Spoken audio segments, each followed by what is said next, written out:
Welcome, ladies and gentlemen, to the Board of Commissioners, City of Bowling Green, Kentucky. Regular meeting, City Hall, June 2nd, 4:30 p.m. And we're going to begin the evening with the invocation and pledge allegiance, and I will turn it over to Commissioner Carlos Bailey. Tonight we have Julian Drew that's here. He's from 11th Street Baptist Church, where he sings in the choir. He serves as the junior usher, and he's also a team leader. He will also be a junior at Bowling Green High School this fall, where he's on the track team, future business leader of America, and he's enrolled in honors courses. And of course, he's on the Jonesville Academy and one of the RISE scholarships. So Julian, if you can, please come and give the invocation.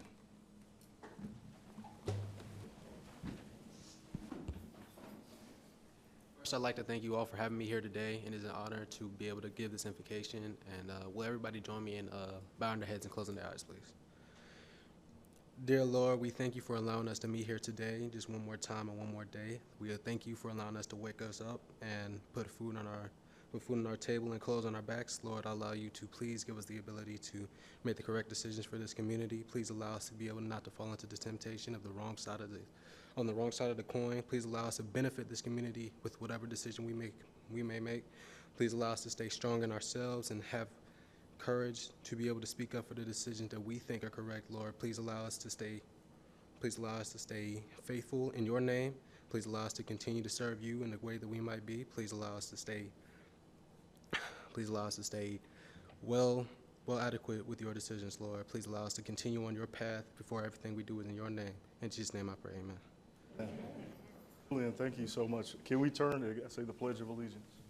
I pledge allegiance To the flag of the United States of America and to the republic for which it stands, one nation, under God, indivisible, with liberty and justice for all.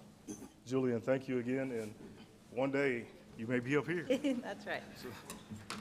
Thank you, Commissioner Bailey. Thank you, Julian Jules. At this time, Mrs. Jackson, will you please provide a roll call? Commissioner Hill. Here. Commissioner Perigin. Here. Commissioner Bailey. Here. Commissioner Beasley Brown. Here. Mayor Alcott. Here. Mr. Meisel, do you have comments at this time? Just a few, Mayor. Thank you. If you are in the audience and would like to make some public comments, please sign the register in the back corner of the room. We'll take those up after our regular session. And then just secondly, I want to remind everybody that Duncan Hines Days is going on, 24 events in 7 days. Started on Sunday.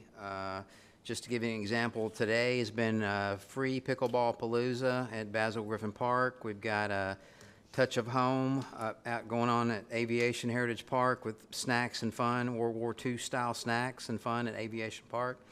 And then there's a free community bike ride tonight at the Atomic Kitchen just down the street here. So Talia is running crazy every day, and we got 24 events in 7 days, all concluding on Saturday with the big paddle race and regatta and the Eats and Beats Fest Saturday night. So that's all I got, Mayor. Thank you.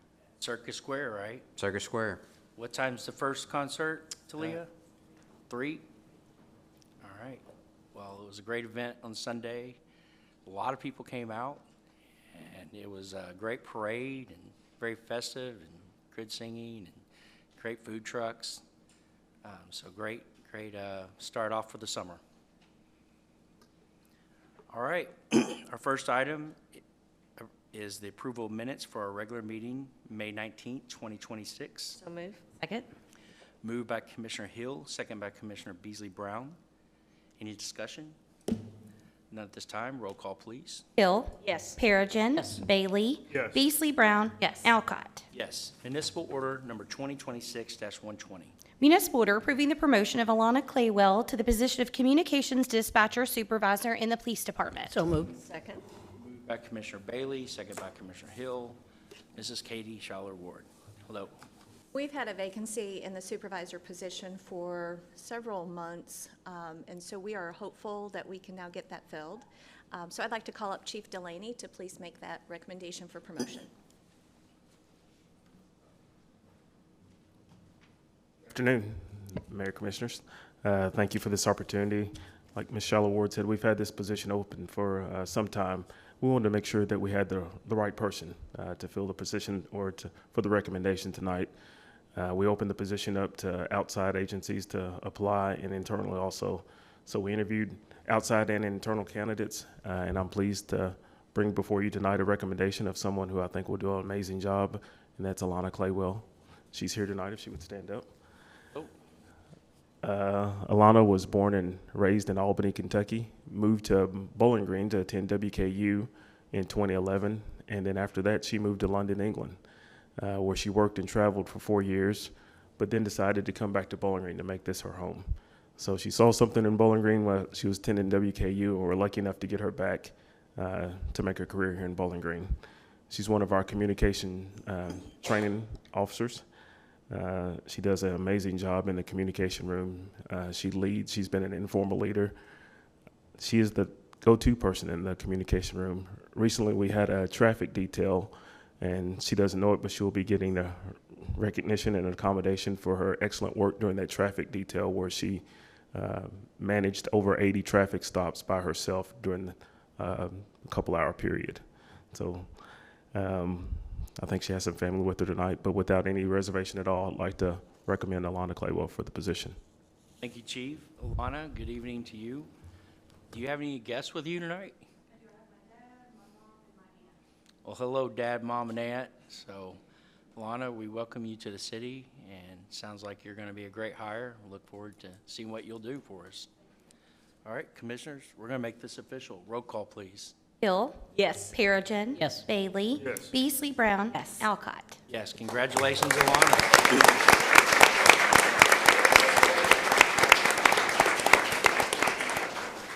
Municipal Order 2026-121. Municipal order approving the probationary appointment of Joseph Jessup to the position of crew leader in the Parks and Recreation Department. Second. Moved by Commissioner Beasley Brown, second by Commissioner Hill. Mrs. Katie Shallow-Ward. This position is in our cemetery division, and I would like to ask HR Director Aaron Halsey to please come forward to make the recommendation for appointment. Hello, good afternoon. This position is a little bit different than the way it started out last year. It has in the past been a crew supervisor 1 reporting to the cemetery manager, a separate division within the Parks Department.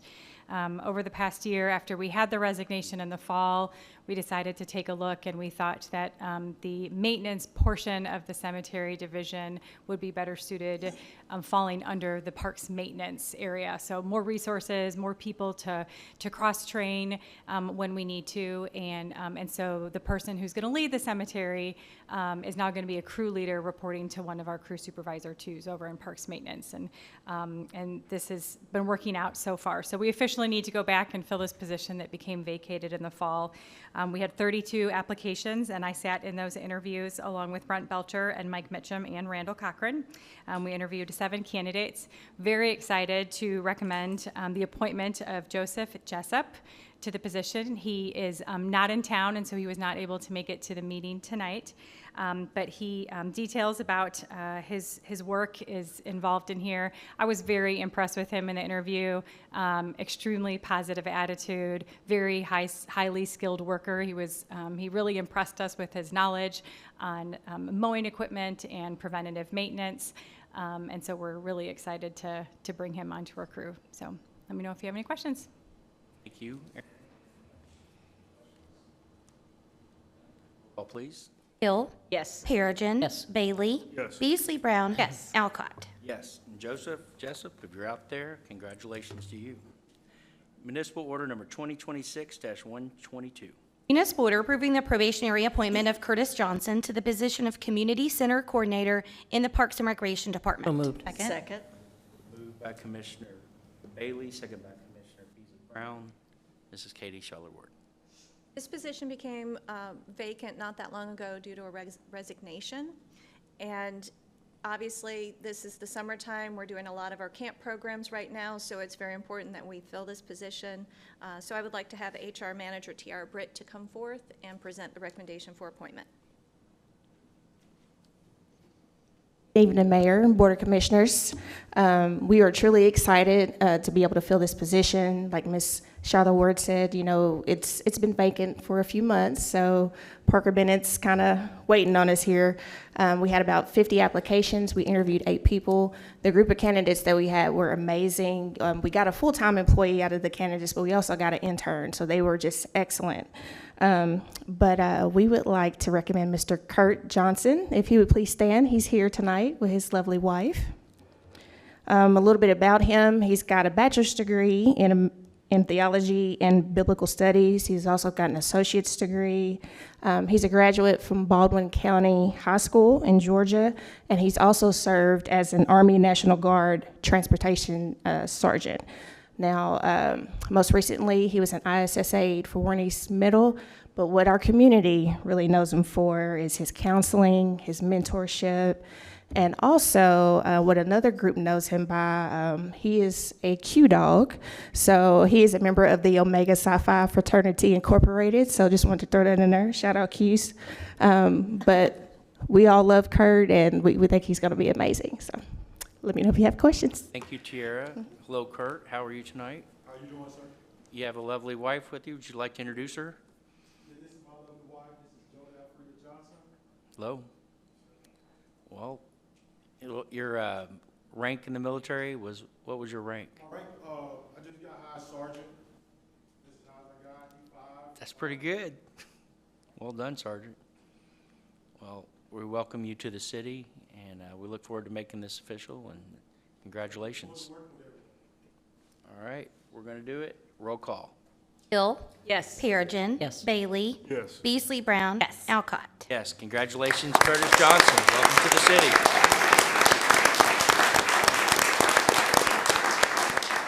Municipal order number 2026-123. Municipal order accepting the Bowling Green ITA, Inc. fiscal year 2027 operating budget. So moved. Second. Moved by Commissioner Perigin, second by Commissioner Beasley Brown. Mr. Mizel. Per some agreements that we had in place with our bond issue, our general obligation bond issue for the Transpark, one of those requirements is to approve their budget. Before you tonight is their FY27 fiscal year proposed budget. I think Commissioner Perigin is still on the ITA board. Katie is on the ITA board as the treasurer now, and they are representing the city on that board. We also have with us tonight Meredith Wilson, interim CEO for the chamber, ITA, and lots of other entities over there under the umbrella. But Meredith can answer any questions you might have, but I recommend your approval of this proposed budget of the ITA. I would ask Meredith to maybe just give us an overview of the ITA and what's happening these days, because honestly, I am very proud to serve on the board, and there's so many good things going on. A little bit of a diversification with the ITA board. And yes, so we have been focused for quite some time. We have talked with this board and with the fiscal court about diversifying our economy. And so looking at not just that we're a powerhouse in advanced manufacturing, but how do we look more tech-related positions? And to that effect, we just recently closed a week ago on one piece of property downtown that is ideally suited for a tech-based opportunity. And we have another one that we should close on in the next 30 days. So super excited about that. So looking for not just the conversation of how do we diversify, but actually having physical assets to then market. We are also in the process of updating our target market study. So that was something that the board approved in January. We will get the full report of that in July. And so that will give us, based on where are we now as a community, what are all the assets that we have, and what are all the new companies that are sort of out there in the universe of things that we can go after, what's best suited for us, looking at not only where are we now, but where are we going. So with the university going for Research 2 status, how do we then leverage that to additionally diversify our economy and attract those jobs? So I'm very excited about where we're heading right now. Okay, thank you very much, Meredith. thank you. Questions at this time? No further questions? Roll call, please. Hill. Yes. Perigin. Yes. Bailey. Yes. Beasley Brown. Yes. Alcott. Yes. Ordinance number BG 2026-10, first reading, non-binding. Ordinance adopting annual city budget. Ordinance adopting the City of Bowling Green, Kentucky annual operating budget for fiscal year beginning July 1, 2026 and ending June 30, 2027 by estimating revenues and appropriating funds for the operation of city government. So moved. Second. Moved by Commissioner Perigin, second by Commissioner Brown. So before I hand off to Katie for just a real brief, short recap, I'd like to thank the department heads here present, division managers, a couple I see out there, budget team, again, great job, our budget team putting all this together. Department heads played a huge role in that with our departmental budgets and all the division managers. We've got employees assigned in each department that help with the budgets, and it was a great team effort again this year. Hopefully you got the video a week or so ago, and I think it was shorter this year than past years, so we try to keep that trimmed down as much as possible. But Katie will go over just a brief overview of the numbers, but you know, the city is still in really good, strong financial position. I have no concerns in that regard. This upcoming fiscal year 27 budget does show just a slight retraction from last year's budget, but that only mainly tied to one main revenue source. All the other revenues we think are in good shape, and we think this one will be eventually sooner than later as well in the next 12 months or so. But I'm going to turn over to Katie to give you a brief recap before you all take a vote, and have any questions we'll try to answer between us. Supervisor, Katie? I promise to keep this short, and I'm going to keep it informal by staying here if you don't mind. I just have a few slides and a quick update that I want to provide. So as you know, Jeff mentioned, the budget recommendation was presented via video this year. We've done that in the past, so we've continued that format. We think it's very helpful. You have more opportunity to review the video kind of at your own time and pace instead of sitting here for an hour trying to get through all of the presentations. So I'm going to keep this short. The video is available to the public on the city's YouTube channel and other social media outlets. And additionally, the board received the actual binders that are the budget summary and then detailed line item budgets for each of the departments. The summary document will be posted on the website once it's approved, so we want to wait and make sure everything's good before we put out the summary document, but it will be posted on our website when it is official at that point. The development of this year's budget reflects a highly collaborative effort among the department heads, division managers, and key personnel partnering with the budget team to produce a strategic proposal aimed at safeguarding the city's long-term financial health, advancing thoughtful planning, and successfully delivering on current projects over the next fiscal year. So as presented in the budget in brief, this budget is intended to reflect the numerous priorities that were identified in the adopted 2022 through 2032 strategic plan, which pillars for growth, management, and implementation include the strong neighborhoods, efficient governance, transportation, downtown development, city workforce, riverfront and greenways development, and housing development. The fiscal year 2027 recommended revenue budget for all funds is $180.8 million, a 4.2% or $7.9 million decrease compared to the fiscal year 2026 adopted budget. The recommended general fund revenue budget is $110.2 million and represents a reduction of 5.7% or $6.7 million less than fiscal year 2026. The primary reason for this reduction is to reset revenue growth expectations based on actual collections for fiscal year 2026, which are projected to fall below the adopted revenue budget by nearly $6.8 million. Since the general fund represents approximately 61% of the all funds budget, a quick summary of the recommended general fund revenue budget is shown here. The two largest revenue sources are occupational fees, representing 68.9% of the budget, and taxes at 22.7%, and of which property taxes are the largest contributor in that $25 million. The all funds expenditure budget totals $189.3 million, which is a reduction of 0.4% or $811,000 lower than fiscal year 2026. Reserves in the amount of $8.5 million will be used to balance the all funds budget and originate from previously saved money for capital projects and other uses. This marks the 13th consecutive year presenting a balanced budget for the general fund where revenues equal expenses and there is no use of fund balance. As a service-driven organization, the general fund expenditure summary reflects personnel expenses at 65.4%, or just over $72 million, and fund transfers are second largest expense at about $14.2 million, or 12.9%. The general fund operating expenses of $103.2 million, which excludes capital projects, are up slightly compared to fiscal year 2026 at just around $505,000, or 0.3%, and represents 93.7% of the total fiscal year 2027 budget. With respect to personnel expenses, the cost of living adjustment for full-time employees and board members is set at 2.7% as designated by the Department for Local Government. Part-time employees will receive a 40-cent per hour increase, and all eligible employees will receive a step adjustment. With no new positions proposed, the total full-time workforce sits at 590.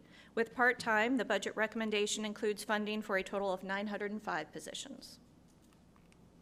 The capital improvement plan totals $25.9 million, which is only $1.2 million less than the fiscal year 2026 budget amount. This year's 25 projects are divided into 3 categories, including funds for community livability, municipal facilities and equipment, and traffic and roads. Agency funding represents 1.2% of the general fund budget, and the 10 eligible agencies support services for economic development, planning, public safety, transportation, arts and culture, and community assistance. The budget team believes that this budget puts taxpayer dollars to work and provides fiscal sustainability, as well as symbolizes a collaborative effort to place the organization in a better position to serve the community, support continued growth, and to remain committed and successful into the future. The budget team would also like to extend special recognition to the individuals who provided essential support with budget material development and video production. At this time, the budget team is ready to accept questions. Right, I tried to keep it short. that was amazing. Thank you. Great job. Thank you. And if you haven't watched the video, it's incredible because it goes over the capital improvement projects. It talks about the riverfront development. It talks about all the different departments and great, amazing things happen across our city. And we understand, you know, occupational tax has gone down, it dipped, and we understand that we have tightened the belt, and that is not a difficult process to do. And my hat's off to everyone on the budget team that has presented a balanced budget 13 years straight to our city. That takes an incredible amount of work, but it's also the counting, the accolades that we get in, you know, the awards we get. And we have a transparent budget, and we're grateful that this is presented in the way we're given. We're given some Goldilocks opportunities for our community. We could possibly lose some of these folks to the film industry, honestly. I mean, it was that good. So, Absolutely. thank you. And is that located on our website? It is. And if so, how would a citizen access that? It's about 35 to 40 minutes, but it's very informative. Sure, they can go to www.bgky.org, and at the top right corner, there is a YouTube link, so you can connect to it through YouTube. Once this presentation now is complete, we'll also have, obviously, this meeting, the Board of Commissioners meeting, available in a video for them to review for the shorter version of the presentation. And then we have put it out on social media, so it's on Facebook, Instagram. I don't know all of them that we The have. link to the full video is?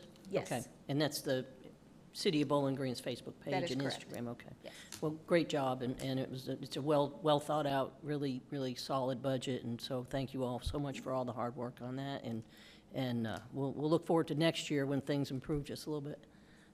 Katie, I want to say thank you to the entire budget team. What I saw was a budget that's cautious, but I also saw a budget that's disciplined and optimistic. I saw a budget that basically showed that there was slowed growth, yet it has an investment in public safety. It had an investment in housing, affordable housing, some of it. It had an investment in transportation. It had an investment in neighborhoods, and it had an investment in infrastructure. But it also had an investment that for projects that have a huge rate of return that we may not see today. So thank you to the entire budget team. I think it was you, it was city manager, it was human resource manager, it was Sean, I see you back there. I think it was also Aaron Ballou that was on there too. So We had I a new appreciate- member this year, Oh, yeah, Amy Miller. Yeah, she was on there. So Amy, please forgive me. But I appreciate that because it shows an optimistic, I believe, budget. So we're being smart and being transparent with the taxpayers' money. I just want to echo everyone's thanks to the whole finance team. I'm just so grateful for everyone, Jeff, Katie, the whole team, because I know it started with, as you all put out your monthly financial statements and thinking through how can you be conservative this year and save money this year so that we don't have to impact programming and services the following year.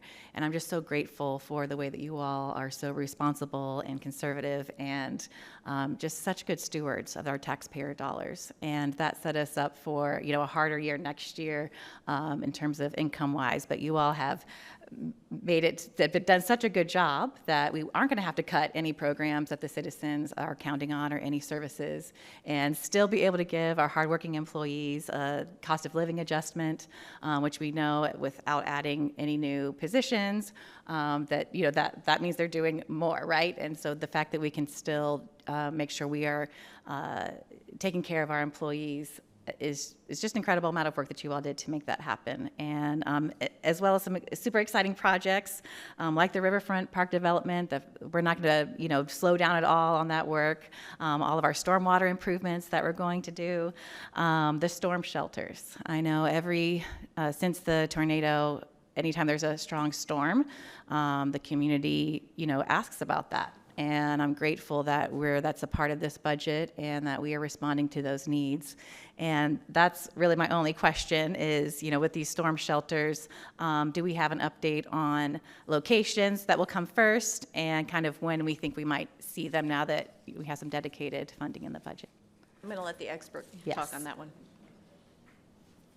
So that's two good questions. I can answer one of them. The first 5 locations will take place at Lovers Lane Soccer Complex with 2 shelters there, Preston Miller Park with 2 shelters there, and then Pettigo Park with 1 shelter as well.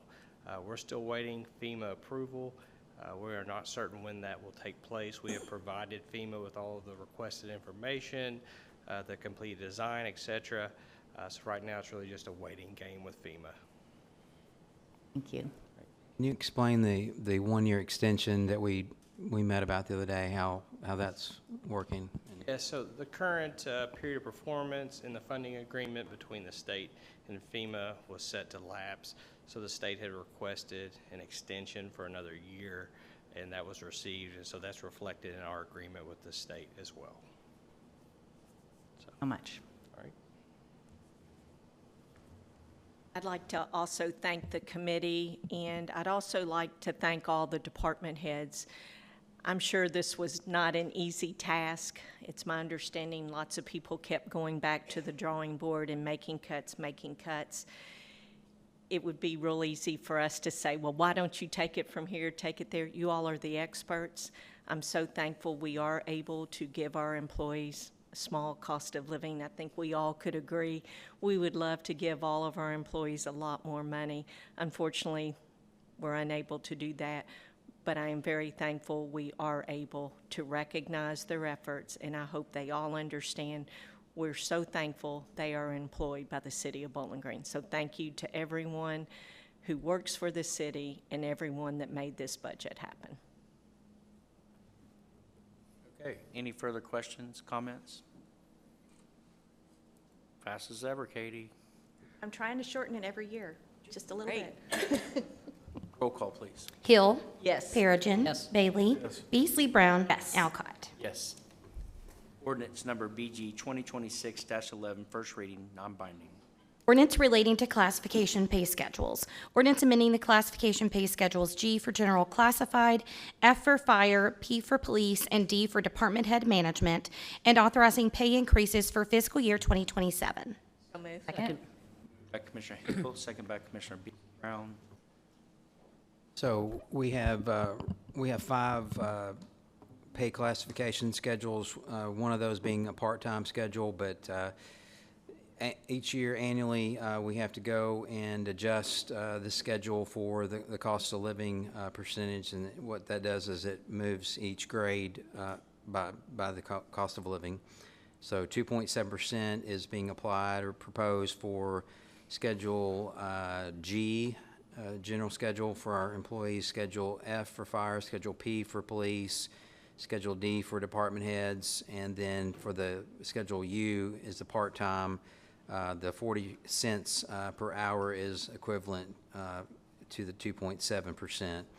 And so in your packets, you'll just see one change to the actual listing of jobs by grade, and that's the elimination of the fire, community risk reduction, and education coordinator. How would you like to have that on your business card? But we are eliminating that title out of grade G6, and so that's the only significant change in addition to adjusting for the 2.7 COLA. Erin Holsey is here, can answer any other questions you might have on this. She puts this together for us, and we think it's ready to go, and request your approval. Jeff, any questions? Aaron, can you explain to the public what the 2.7 COLA actually means, and where do we get that number from? Sure. I think most of us are familiar with following the CPI that comes out each year, letting us know through all different areas of our economy where inflation is going. And so the Department of Local Government adopts the annual CPI as the acceptable level for the cost of living adjustment, and we have used that for many years. So in December to December, it was 2.7. Of course, we know we're sitting at 3.8 right now, but we've always used the one from the previous calendar year. Well, the CPI, just so everybody knows, is Consumer Price Index. The acronyms sometimes can get lost on people, but I just wanted the general public to know how we go about following the Consumer Price Index and implement what we call a cost of living adjustment. Yeah, it's for the 12-month period ending in December 31st, and it's the all items line. It's the very first one you'll see each month when that's published. Thank you.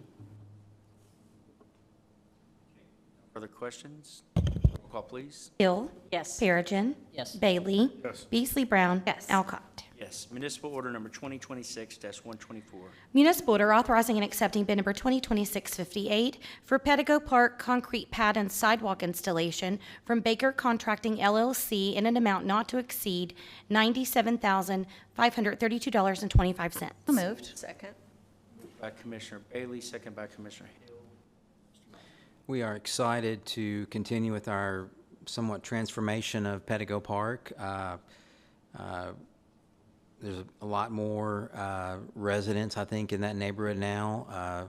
Hope House has built their facilities. They're boarding our park. And so before tonight was in your CIP for this current fiscal year budget. It's the, and Brent may have to help me here with the pronunciation, Sepak Takraw court that we are installing over there. It's basically foot volleyball. I'd like to go watch this sometime. But we are putting down, it's somewhat like a padded type court over there in the park. We needed some concrete work and some other things, kind of a pour and play pad for this sport that it requires, a bleacher pad, and then some electrical work. And we went out for bid and got 3 bids. And we're proposing that we go with Baker Contracting in the amount of $97,532 for this project, and request your approval. Brent here can answer any of your questions on this project. Brent, thank you for being here tonight. Jeff, thank you. Just super excited for the community. And do you have a timeline on when we think this will be completed?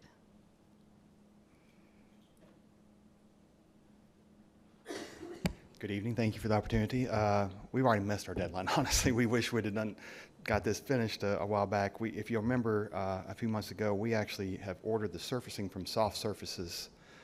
It's a tile surface that fits together, obviously. And so this concrete pad will be a recessed court. The tile surface will sit in that recessed concrete pad. So I don't have an answer for you right now because we have to award this and get on Mr. Baker's schedule. But this will be our last thing needed to get the court. The court we've got it excavated, it's ready to go. And honestly, we had to answer some storm drainage. If you've been around Pettigo, there's a storm drain that actually goes right beside this court, so we had to answer some of that effectively. So anyway, we had to make sure and get all those questions answered correctly and before we could get this going. So thank you. Just really excited for our community and looking forward to when it's completed. And Mr. Belcher, I would just want to say that I appreciate it. You said it's called Takra? I call it Sepak Takra. Sepak Takra? Yes, sir. Is it like a huge South Asian population that's over there? Yes, sir. Well, I just want to say that, did you guys go over there that kind of chose that to be there because the kids are over there? We chose it for a couple different reasons. It's being played already in a lot of our parks, so we had a request to kind of have a permanent location. And then second of all, Pettigo Park, as Mr. Mizel referred to, we want to we're putting a dedicated effort to put activities there that can draw participation and such, and kind of redesign what that park is. And we thought this was a great opportunity to do both of those things. I appreciate it because you're basically making they play that, you know what I'm saying, that they're not in trouble. One of the things they used to say, my mother used to say, idle time and idle mind, and you basically get in trouble. I could have said it backwards. but you're having something that's there that they're familiar with, they're gonna go have fun with, they're not gonna be doing anything else, so they can just be kids and stuff, and that's cool. Imagine for us at Pettigo Park, you have close to the Glen Lily, you have some area for soccer fields. We have 4 soccer goals set up. Then you have the playground. Then you're going to come down the hill a little bit. You have the 2 baseball fields that's currently set up for baseball fields. But you also have now the Sepak Takra court and an outside or asphalt volleyball court. So it's kind of what we hope to be a one-stop shop of activity that a lot of people can do a lot of different things if they're choosing, and kind of use at their will, for lack of a better term. So we're excited to see about it. It goes back to, was it the community-led and listening to our community? So thank you. Thank you, Brent. No further questions? Roll call, please. Hill. Yes. Perigin. Yes. Bailey. Yes. Beasley Brown. Yes. Alcott. Yes. Municipal order number 2026-125. Municipal order authorizing renewal of bid number 2025-34 for professional cleaning services from J&F Janitorial Services, Inc., in an amount not to exceed $355,600. So moved. Second. Moved by Commissioner Perigin, second by Commissioner Hill. Mr. Mizel. A year or so ago, we went out for a bid for janitorial services, and that bid was awarded to J&F Janitorial. Coming to you tonight to request a renewal for 1 year with J&F. We have up to 4 times we can renew this during the 5-year period. We recently added the Public Safety Training Center, the Whitson Training Center, to this contract. We would like to add as well the U.S. Bank building now that we acquired, and we're making progress, by the way, with that building, getting close. We have 1 resident now in that building. Mr. Andy Souza has made the pioneer move to go over there. And so, but we would like to add that to this contract. And in your packets, you'll see the memo from Dave Hayner through Andy to Megan listing all of the facilities this covers, with U.S. Bank building being the last one there on the list, the latest to be added. But request your permission to approve this for the upcoming fiscal year. Total amount again would be, somebody help me here, $355. Thank you, Ashley. Request your approval. Andy's here, can answer any your questions, and we'll try to answer some too. Questions at this time? None. Roll call, please. Hill. Yes. Perigin. Yes. Bailey. Yes. Beasley Brown. Yes. Alcott. Yes. Municipal order number 2026-126. Municipal order approving construction and accepting maintenance of Hazen Court in Green Hills subdivision. So move. Hill, second by This is the new cul-de-sac that's right behind the new HCA ER on Lover's Lane and behind the new Pinnacle Bank. And so this was inspected by our Warren County Planning Commission some months ago, along with our crew, Public Works. There were a few things that needed to be addressed at their original visit in December. Went back just recently. All those have been taken care of, and so they're requesting that we accept 647 feet of roadway along with associated sidewalk and storm sewer for that cul-de-sac. And there's a map that we put in your agenda packets that shows you where this is at. So again, Andy's here, can answer any of your questions. Ben's here from Planning Commission. Request your approval on this one. Mazel. Questions? And roll call, please. Gill. Yes. Perigin. Yes. Bailey. Yes. Beasley Brown. Yes. Alcott. Yes. Municipal order number 2026. Municipal order authorizing the mayor to execute a lease agreement with Bowling Green International Festival, Inc. to lease Circus Square Park and designated streets for September 25th and 26th, 2026, and further waiving the normal rental fees for the rental of Circus Square Park for this event. So moved. Second. Moved by Commissioner Perigin, second by Commissioner Brown. Mr. Mizel. International Festival, it's hard to believe this will be their 36th annual Bowling Green International Festival, started in 1989.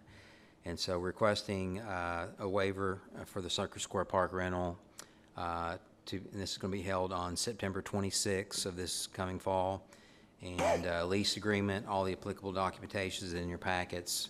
And Hillary or Brent Belcher can answer questions on this one, but it's pretty status quo, I believe, Hillary, as we've done in the past with the free rental and allowing them to use some side streets as well. We think it's ready to go. Request your approval. Do we receive a sponsorship for that?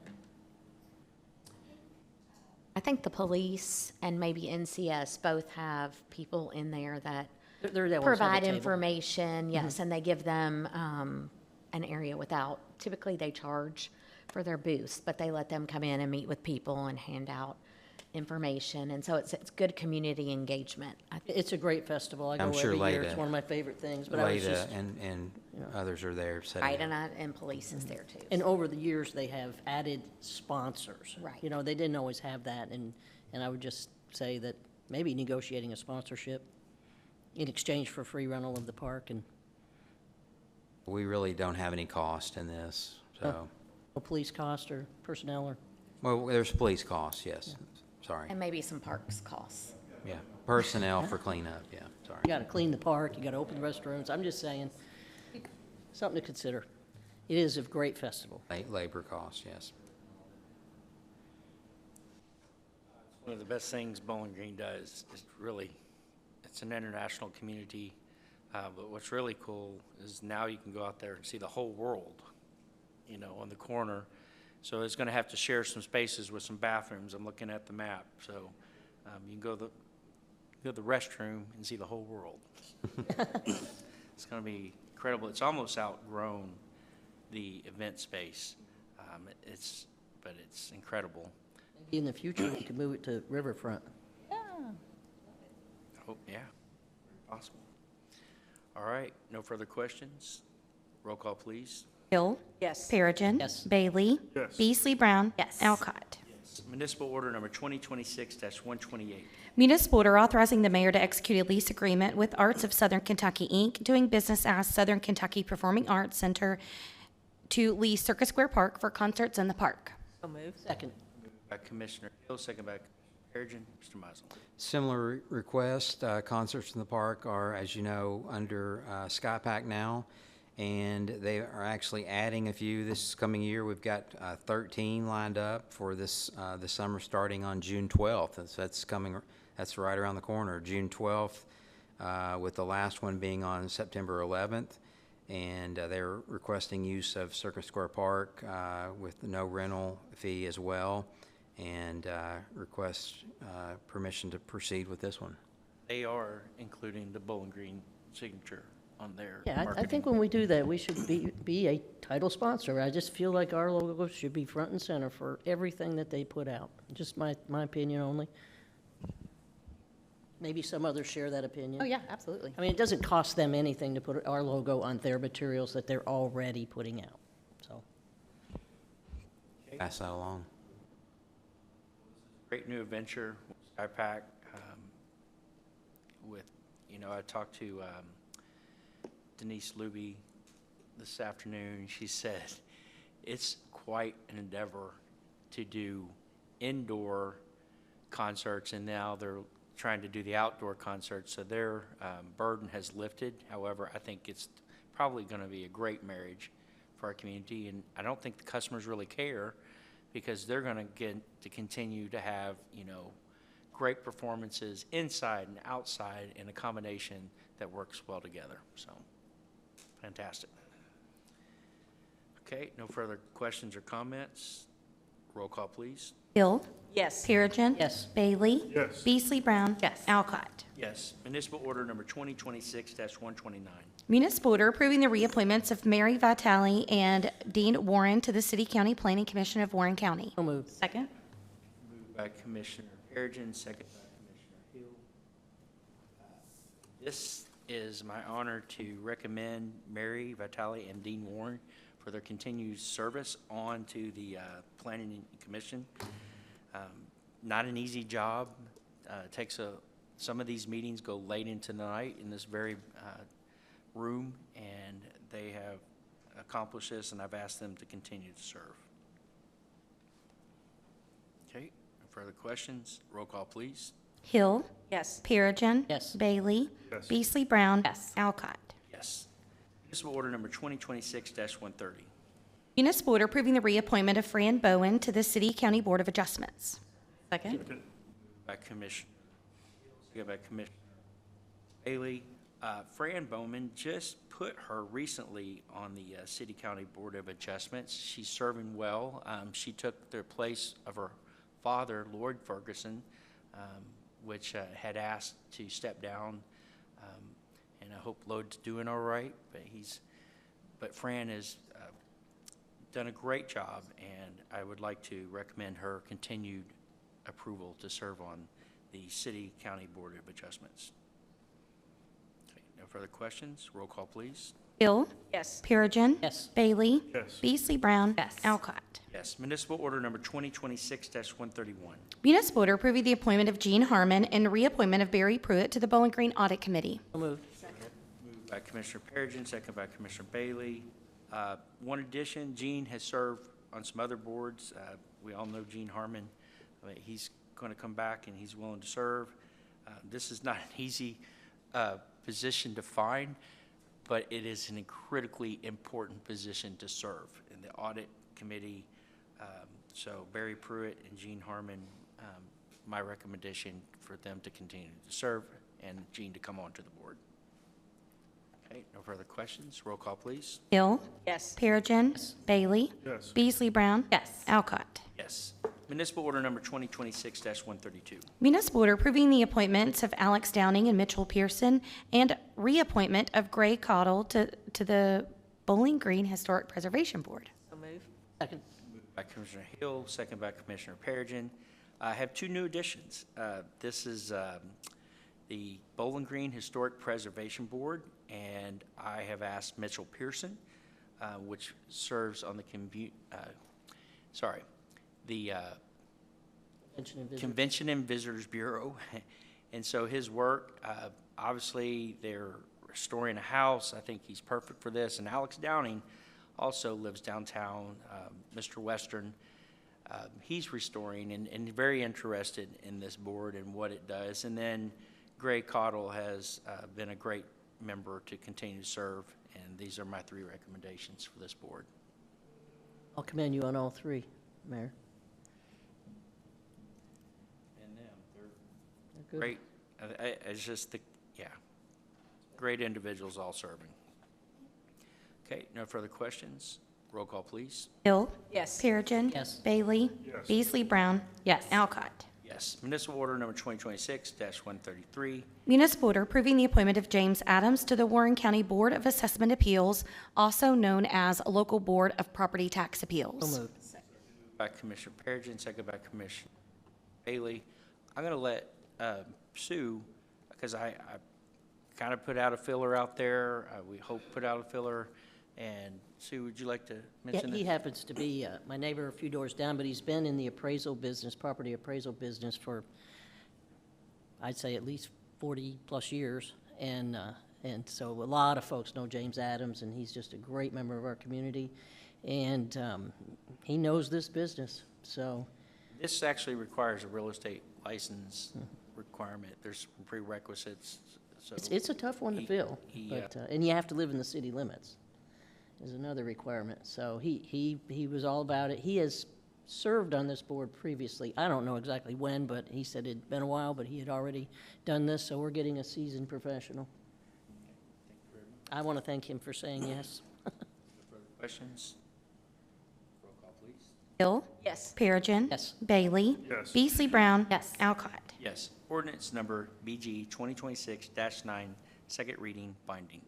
Ordinance approving promissory note and loan agreement. Ordinance approving a promissory note and loan agreement for the financing of a project, providing that for the payment and security of the promissory note, creating a sinking fund, authorizing the execution of various documents related to such promissory note, and making certain designations regarding such promissory note. Second. Moved by Commissioner Hill, second by Commissioner Bailey. This is 5-0 at our last Board of Commission. Any further questions or comments? Roll call, please. Hill. Yes. Perigin. Yes. Bailey. Yes. Beasley Brown. Yes. Alcott. Yes. Municipal order number 2026-134. Municipal order creating a due diligence period of 6 months on data center applications, zoning amendments and/or permits, conditional use permits, building permits, site plans, business registrations, and any other requests related to the location of data centers in the city of Bowling Green. So moved. Second. Moved by Commissioner Brown, second by Commissioner Bailey. Mr. Mizel. I'll defer to Commissioner Beasley Brown or Commissioner Bailey with them being the sponsors for this one. Yes, thank you, Mr. Meisel. Before I go into my piece, I asked our city attorney, Hillary Hightower, to kind of go over just the framework of it. So the item following this municipal order is a proposed ordinance that would regulate data centers. Currently, the city of Bowling Green has no regulations related to data centers. And people, as you see in the news, they're popping up everywhere. So planning and zoning studied that and made a recommendation. What this municipal order would do is, if the next ordinance passes, it would create a 6-month period where that ordinance would not be effective, in the sense that we would have no data center activity for 6 months. And what that would do would be allow any additional studies that need to be done by this board, by the chamber, by planning and zoning, any other regulations that this board may feel need to be added to the recommendations of planning and zoning. Just allow further study on things like utility rates, water usage, infrastructure, stormwater, noise, and any additional regulations that members of this board might feel are necessary. It would also give additional time for work sessions or community engagement regarding data centers. So, Thank you so much, Ms. Hightower. We put this agenda on the item, and I personally, a lot of prayer and just time considering if this is what our community needed us to do in this moment. And I just want to start off by saying how proud I am of Bowling Green. Bowling Green is recognized across the Commonwealth as a premier model for economic development. Our reputation as a highly business-friendly community wasn't built by accident. It was built on a foundation of collaboration, private-public partnerships, and predictability. And when we work together, we create an environment where businesses don't just launch, they thrive over the long term. When a business invests in Bowling Green, they know exactly what to expect: a stable grid, fair utility rates, and reliable infrastructure. Right now, the massive, unprecedented power and water demands of the data center industry present a new challenge to that stability. Earlier this year, the Kentucky House voted by a landslide, 90-8 margin, to pass common sense guardrails to protect local ratepayers. But the legislative clock ran out on the final night of the session. We are already seeing what is happening in neighboring regions that rushed into deals without a plan. They're facing utility rate hikes, grid capacity issues, and major community backlash. And I'm proud to know that Bowling Green, we don't do things that way. And that is why I believe that taking a structured 6-month due diligence period with a transparent public work sessions is entirely consistent with our local values. We are stepping up to build our own blueprint to protect our community's legendary economic stability. And the goal of this would be twofold. The first is upholding fiscal fairness for ratepayers. We must ensure that our local families, small businesses, and existing manufacturers do not subsidize the massive infrastructure and the impact of their usage required by the consumption of these projects. And protecting our ratepayers means keeping utility bills stable, fair, and predictable. And secondly, the goal of these public work sessions and this 6-month due diligence period would be to preserve our grid capacity for high-wage jobs. Bowling Green's rapid growth has been driven by a diversified economy, which we talked about earlier in this meeting, including advanced manufacturing, logistics, and a robust local commerce. And energy is finite, and if we allow one project to exhaust our utility capacity, we effectively close the door on future industries that bring hundreds of permanent high-wage jobs to our workforce. This 6-month due diligence period is about transparency and making an informed, forward-looking decision. By doing this out in the open, we ensure that our community maintains full access to the power, water, and resources we need to fuel both the technology of the day and the high-wage jobs of tomorrow. I humbly and respectfully ask my fellow commissioners to vote yes and stand up for the people and the businesses who built Bowling Green into what it is today.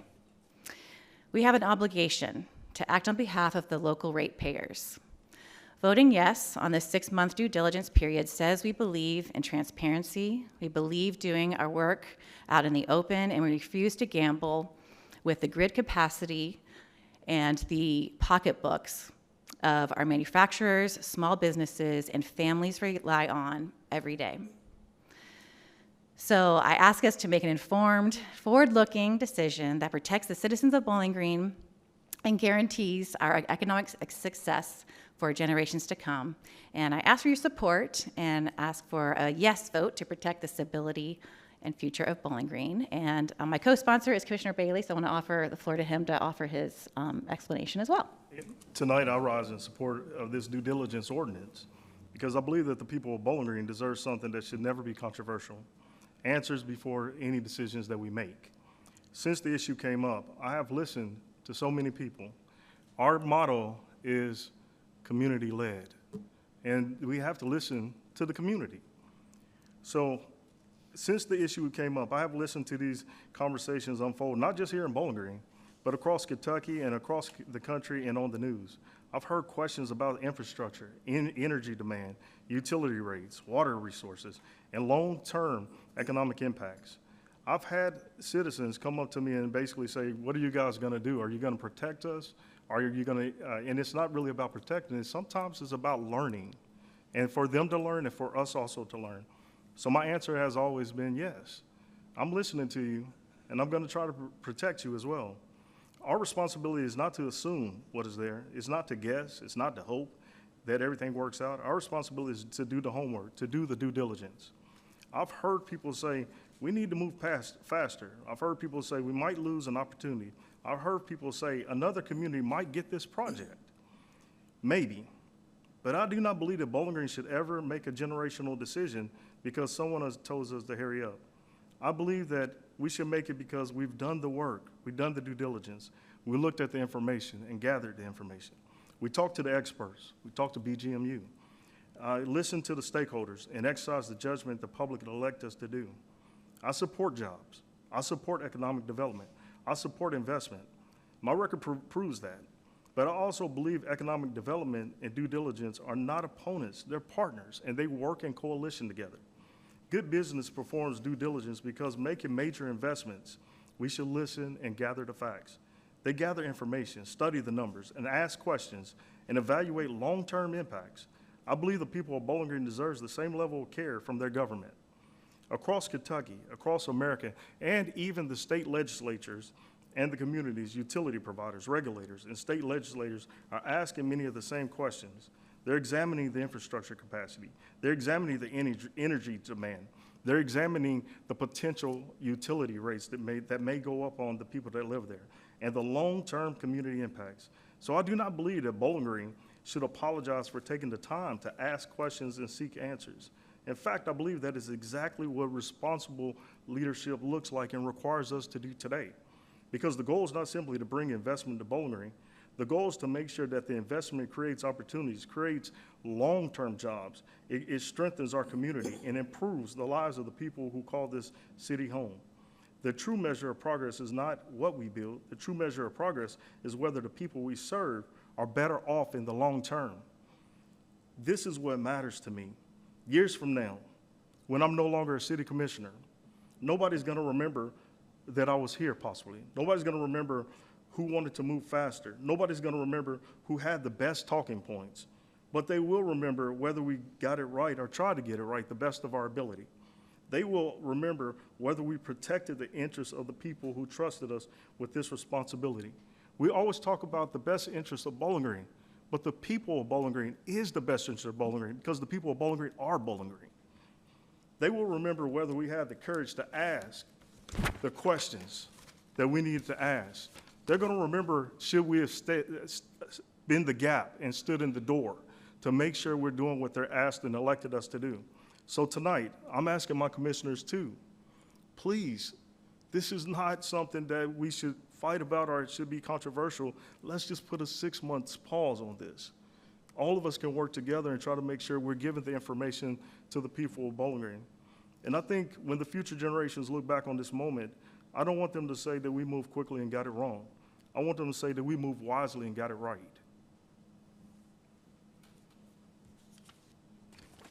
Well, Mayor, I'll hand it back over to you.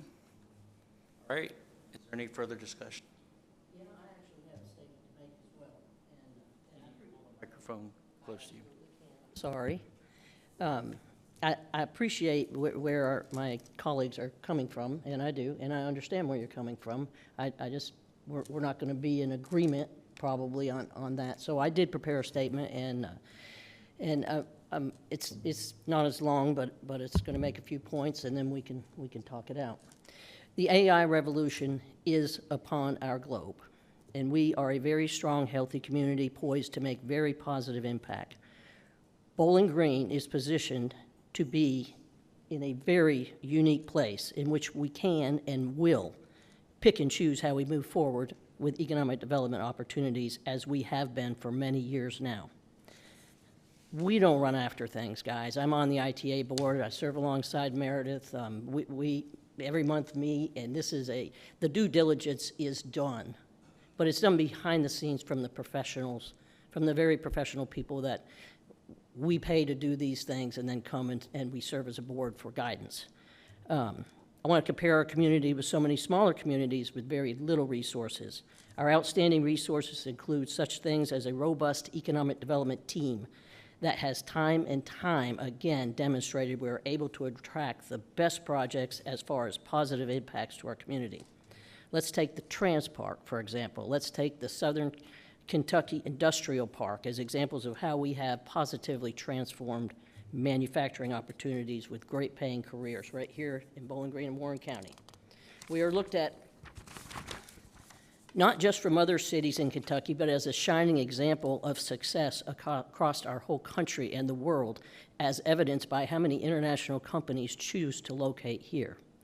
I'm very proud to serve on the ITA board, for many years now and see firsthand monthly how our professional team of economic development pros and the entire board come together with diligence and concern for positioning us for the most success. We also are blessed to have a team of city-county planning professionals that work daily to move our community in a great direction as we do grow. We want to grow. It is said, if you're not growing, you're dying. I'm a fervent believer that that is very true.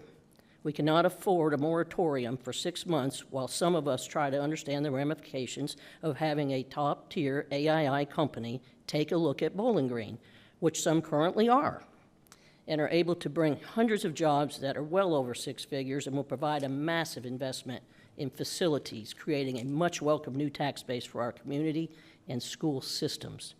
Other communities that have landed one of these coveted AI companies, we're not talking about any old AI company. I'm going to ask Meredith here in a minute to come talk about what these companies look like. These AI companies have experienced transformational tax base increases that flows to the city and county, to their schools, fund new and existing roads, and enhance our public safety. Ben Peterson and his team, who's Ben's in the lobby here, have met with many other community leaders to craft the proposed ordinance to protect our community from nefarious AI companies who arrive at communities and take resources and cause increases in utilities. We simply will not allow this to happen here, and this proposed ordinance is our protection. We are demanding a closed-loop water system. Closed-loop meaning the water that they attain to begin with will be the water that they use on into the future, so they will not be depleting water supply. And they would be directly served by TVA, which, Mark, you can speak to that if you'd like, and will not have local impact on ratepayers for electrical and gas needs. Planning and zoning has already passed local regulations requiring any AI company located here to cover all costs associated with utility capacity need. We've always been on the cutting edge and faced much opposition to change and growth in the past from citizens and groups opposed to change. Just look at the convention center. I remember that. Look at the Corvette Museum. Look at the ballpark. Look at SkyPack. And especially take a look at the Trans Park, which now employs 3,892 great jobs with over a $15 billion impact in the coming years. No economic development project is without discernment and obstacles. We are positioned to attract the cream of the crop in which many other communities across the country are fighting to land for themselves. I have said to most leaders in this room by now, I'm not in favor of any economic development attraction, whether it's retail, AI, or manufacturing, that will not substantially add to our community and will always be against any entity that seeks to deplete our resources. We can and will be able to do just this, but simply cannot if we put a close sign in our window to our community. This is certainly not political. This is common sense leadership from a position of strength, determination, and love for this community. To wrap this up, I'm quoting one of our most revered community leaders that when I say, quote, "We will engage, negotiate, and protect our community, and we will do so from a position of strength, not fear." Thank you for listening. Thank you, Commissioner Perigin, and Commissioner Beasley Brown and Commissioner Bailey. I appreciate you all bringing this to the commission tonight. A piece of this, I will agree with you, the utmost part, and that's an open house for our citizens. I agree that we need an open house to give the opportunity for our citizens to come and ask the questions, ask questions to our utilities, ask questions to planning and zoning so they can find out firsthand from the people that know what's going to happen. How is it going to impact them? So they don't have to listen to us on what it's going to do. They can listen to the people that make those decisions. Sue has the opportunity to serve on the ITA board. 25 years ago, I was fortunate enough to be the vice president of the Intermodal Transportation Authority, where the current Transpark was only farmland. And people would always ask me, even to this day, what has been your favorite position in your career. And I always went back to vice president of the IETA. And they're like, oh my gosh, that was so controversial. Yes, it was. But I also am so thankful I lived to see it become a reality. People had the foresight to go and speak about the trans part. The next item on our agenda is an ordinance that has put in protections for our community regarding these data centers. Hats off to planning and zoning for creating these and making protections that will protect our citizens. Guess what? We didn't have that 25 years ago. It was quite interesting.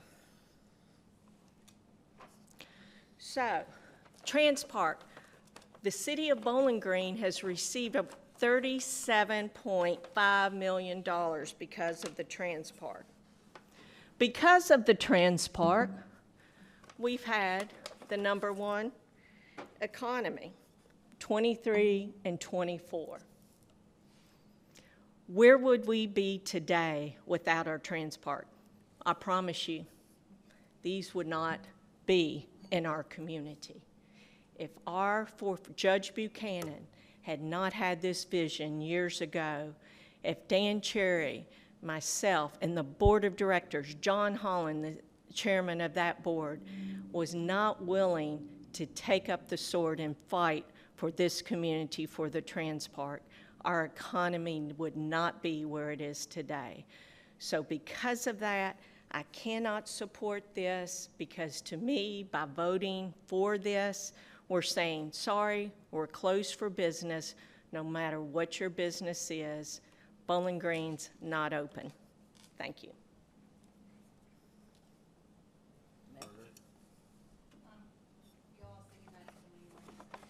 Well, I don't know if the mayor's going to say something, or are you going to wait, or? Well, I would like to invite up to the podium, first Meredith Wilson. Couple questions. First of all, do we have any proposals people are concerned about data centers holistically? So one, I would say all data centers are not created equal, just like all manufacturing is not created equal. We have not accepted every manufacturing project over the years that has come our way, nor would we accept every data center that comes our way. And I think the biggest issue with data centers is people not understanding that the feds kind of lumped crypto mining and data centers into one thing. And so crypto mining is a very heavy power user and no jobs. A data center, an AI data center like Sue was referring to, you can get a couple $100,000 a year plus IT jobs. That would be a win for us. And the fact that they don't qualify for incentives, it's the tax revenue gift that keeps on giving to the community. It would be a windfall to the city, the county, and the school district. So they're not all created equal, just like all manufacturing aren't created equal. Doug uses the example all the time that slaughterhouses are manufacturing, but there's a reason why they're not in Bowling Green. And so we just want the opportunity to be able to entertain the conversation, understand what it is. I did 2 weeks ago receive a call from one that was Bitcoin mining. And I was like, that's a hard no in our community. It's not something that's ever going to fly. And they said, one, I appreciate you returning my call, and two, I appreciate the candor, because they're not looking for a fight either. They're all looking for a place to go. But as Sue said, it's here. Every one of us in this room has a smartphone. More than likely, you have more than one thing you can control with it. Pretty much everybody in here probably did a Google search of some kind today, or you used Maze, or you used Google Maps. Like, we're all using it, and there's nobody that I've talked to that's going to give up their right to that. So then it becomes a matter of, is our data going to be stored here in the US, or is our data going to be stored somewhere else? And so that's why we need to be open to the conversation of, is there one that would give us a couple hundred IT jobs that would align perfectly with WKU going for Research 2 status, where they're going to go for a PhD in data analytics? That also creates a great pathway for the students that are going to be at Impact Center this fall. with the new data AI pathway. So we're going to be the first in the state of Kentucky to have an AI pathway at the high school level. Do we want to have a place in our community that they can aspire, that they want to work? And so all we're asking is be open to the conversation. We have always been the place where we come together and we talk about what we want and what we don't want. As Sue said, we have a lot of conversations around the board about different projects. It doesn't mean we're excited about all of them. But I think we need to be open to having the conversation just like we always have. Kudos to Ben and his team. They have done a great job of putting guardrails in. Water's not an issue. They have to be closed loop. Power's not going to be an issue based on the guardrails that they put in. You're going to need a larger one to qualify, which means they would be direct served by TVA. And TVA, regardless of whether you're a data center or not, if you're the last mile, you got to pay all the infrastructure upgrades. We've lost projects in the past because of that rule. So that's not going to impact our ratepayer base. And so while I understand that there is a need to inform the public better because there's so much misinformation out there, just like there was with COVID, and we'll provide those opportunities, but getting there with a 6-month moratorium or a 6-month due diligence period just puts a closed sign on our community. The other communities that have done something similar, their economic development teams are not seeing any projects. It's not about data centers, it's any projects. And so I would ask that you not pass this, let the policies that Ben and his team researched and put into place take effect. That gives you the guardrails and addresses the concerns that you have. And then let us do our job of listening to the projects that come our way, deciding whether or not it's even worth having a conversation with you about, and then all of us going in, eyes wide open, all the data on the table, understanding that we either want it or we don't. But that's what we've always done, and I think that's been the secret sauce. That's why people come from all over the country to understand how does Bowling Green and Warren County work so well together. It's because we have that open and honest dialogue. I don't want to be accosted in the grocery store any more than you do. I live here, all of my kids live here, all of my grandkids live here. We will welcome a new grandchild next week. I like you, I'm vested in what is best for the future of this community, and we are not going to bring you a project you would not be proud of. Meredith, I appreciate you. And do we know how many jobs it will create? And do we know that the utility rate won't go up? In Rockland County, New Jersey, they gave away so much, $77 million, and not talking about the construction jobs because those are temporary.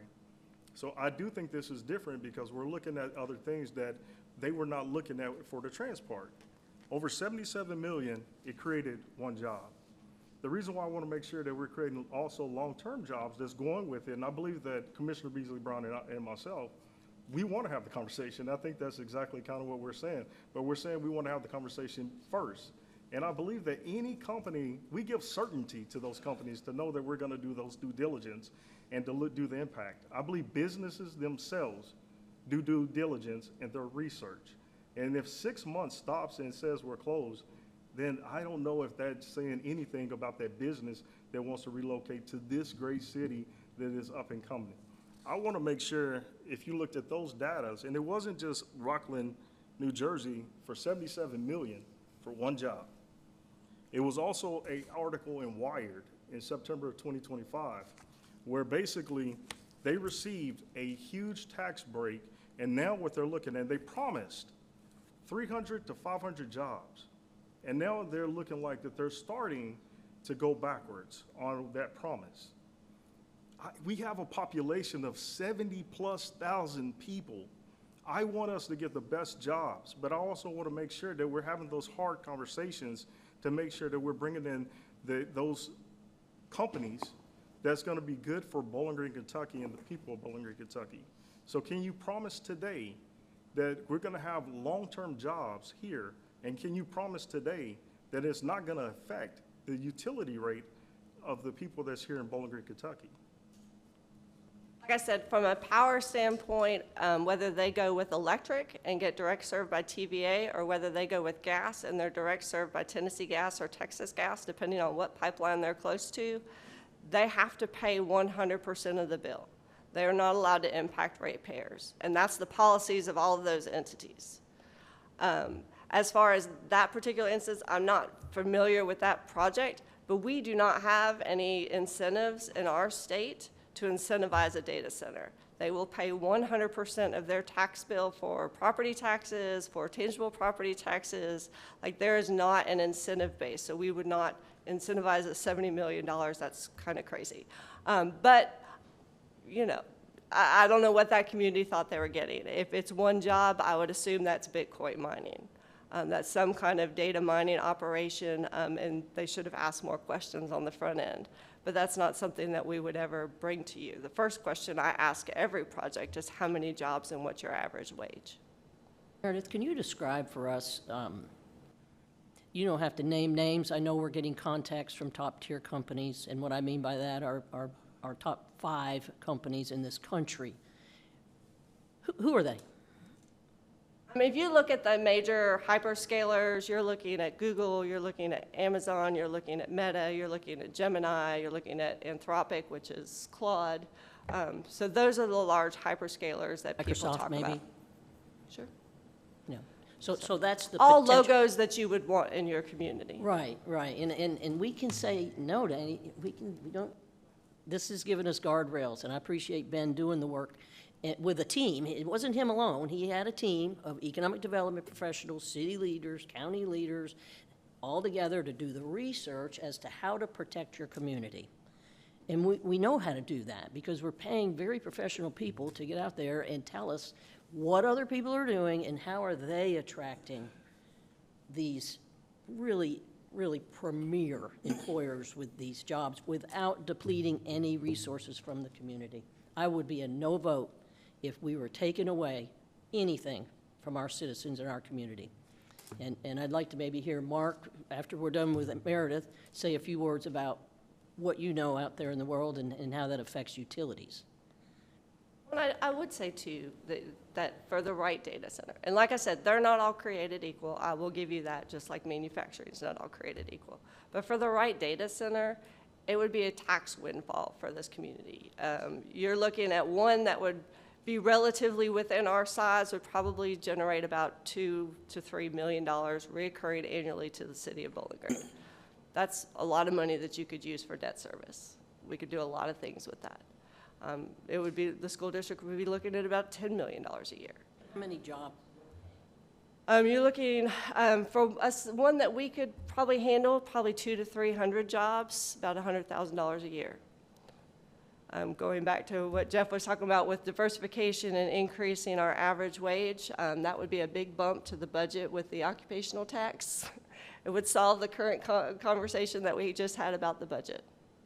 We just had the conversation about our ITA board voting to diversify and move more into tech and somewhat, not away from manufacturing. We're not going to say no to good paying manufacturing jobs, but when we're not out trying to recruit them, you end up with other things, healthcare and tech and all these things, which are going to make us a lot more stable. If manufacturing takes a downturn, we take a downturn. People aren't buying cars. People aren't, you know, that's just the way it goes. You really need more diversification, and I think the tech industry and the tech sector is, I mean, it's here. They're wanting to come. You know, it's not like you got to go out and they're calling you. True or not? Are they calling you? Yes. We are getting calls. And like I said, a lot of them are feelers because this has become the narrative has taken on a life of its own nationally. And so, you know, and like I said, companies are not looking for a fight. So they're calling to see if you're even willing to have the conversation first before they spend any time and energy on looking at your community seriously. And so, you know, like I said, eyes wide open. Let's all just look at the opportunities that are out there and decide what's best for us. One follow-up, and it's actually what Sue, I don't think you ever answered that. There was a story in Wired in September 2025, and it talked about the jobs that were promised. There was 300 and 500, and you said we're going to get close to, is it 200 to 300 jobs out of this?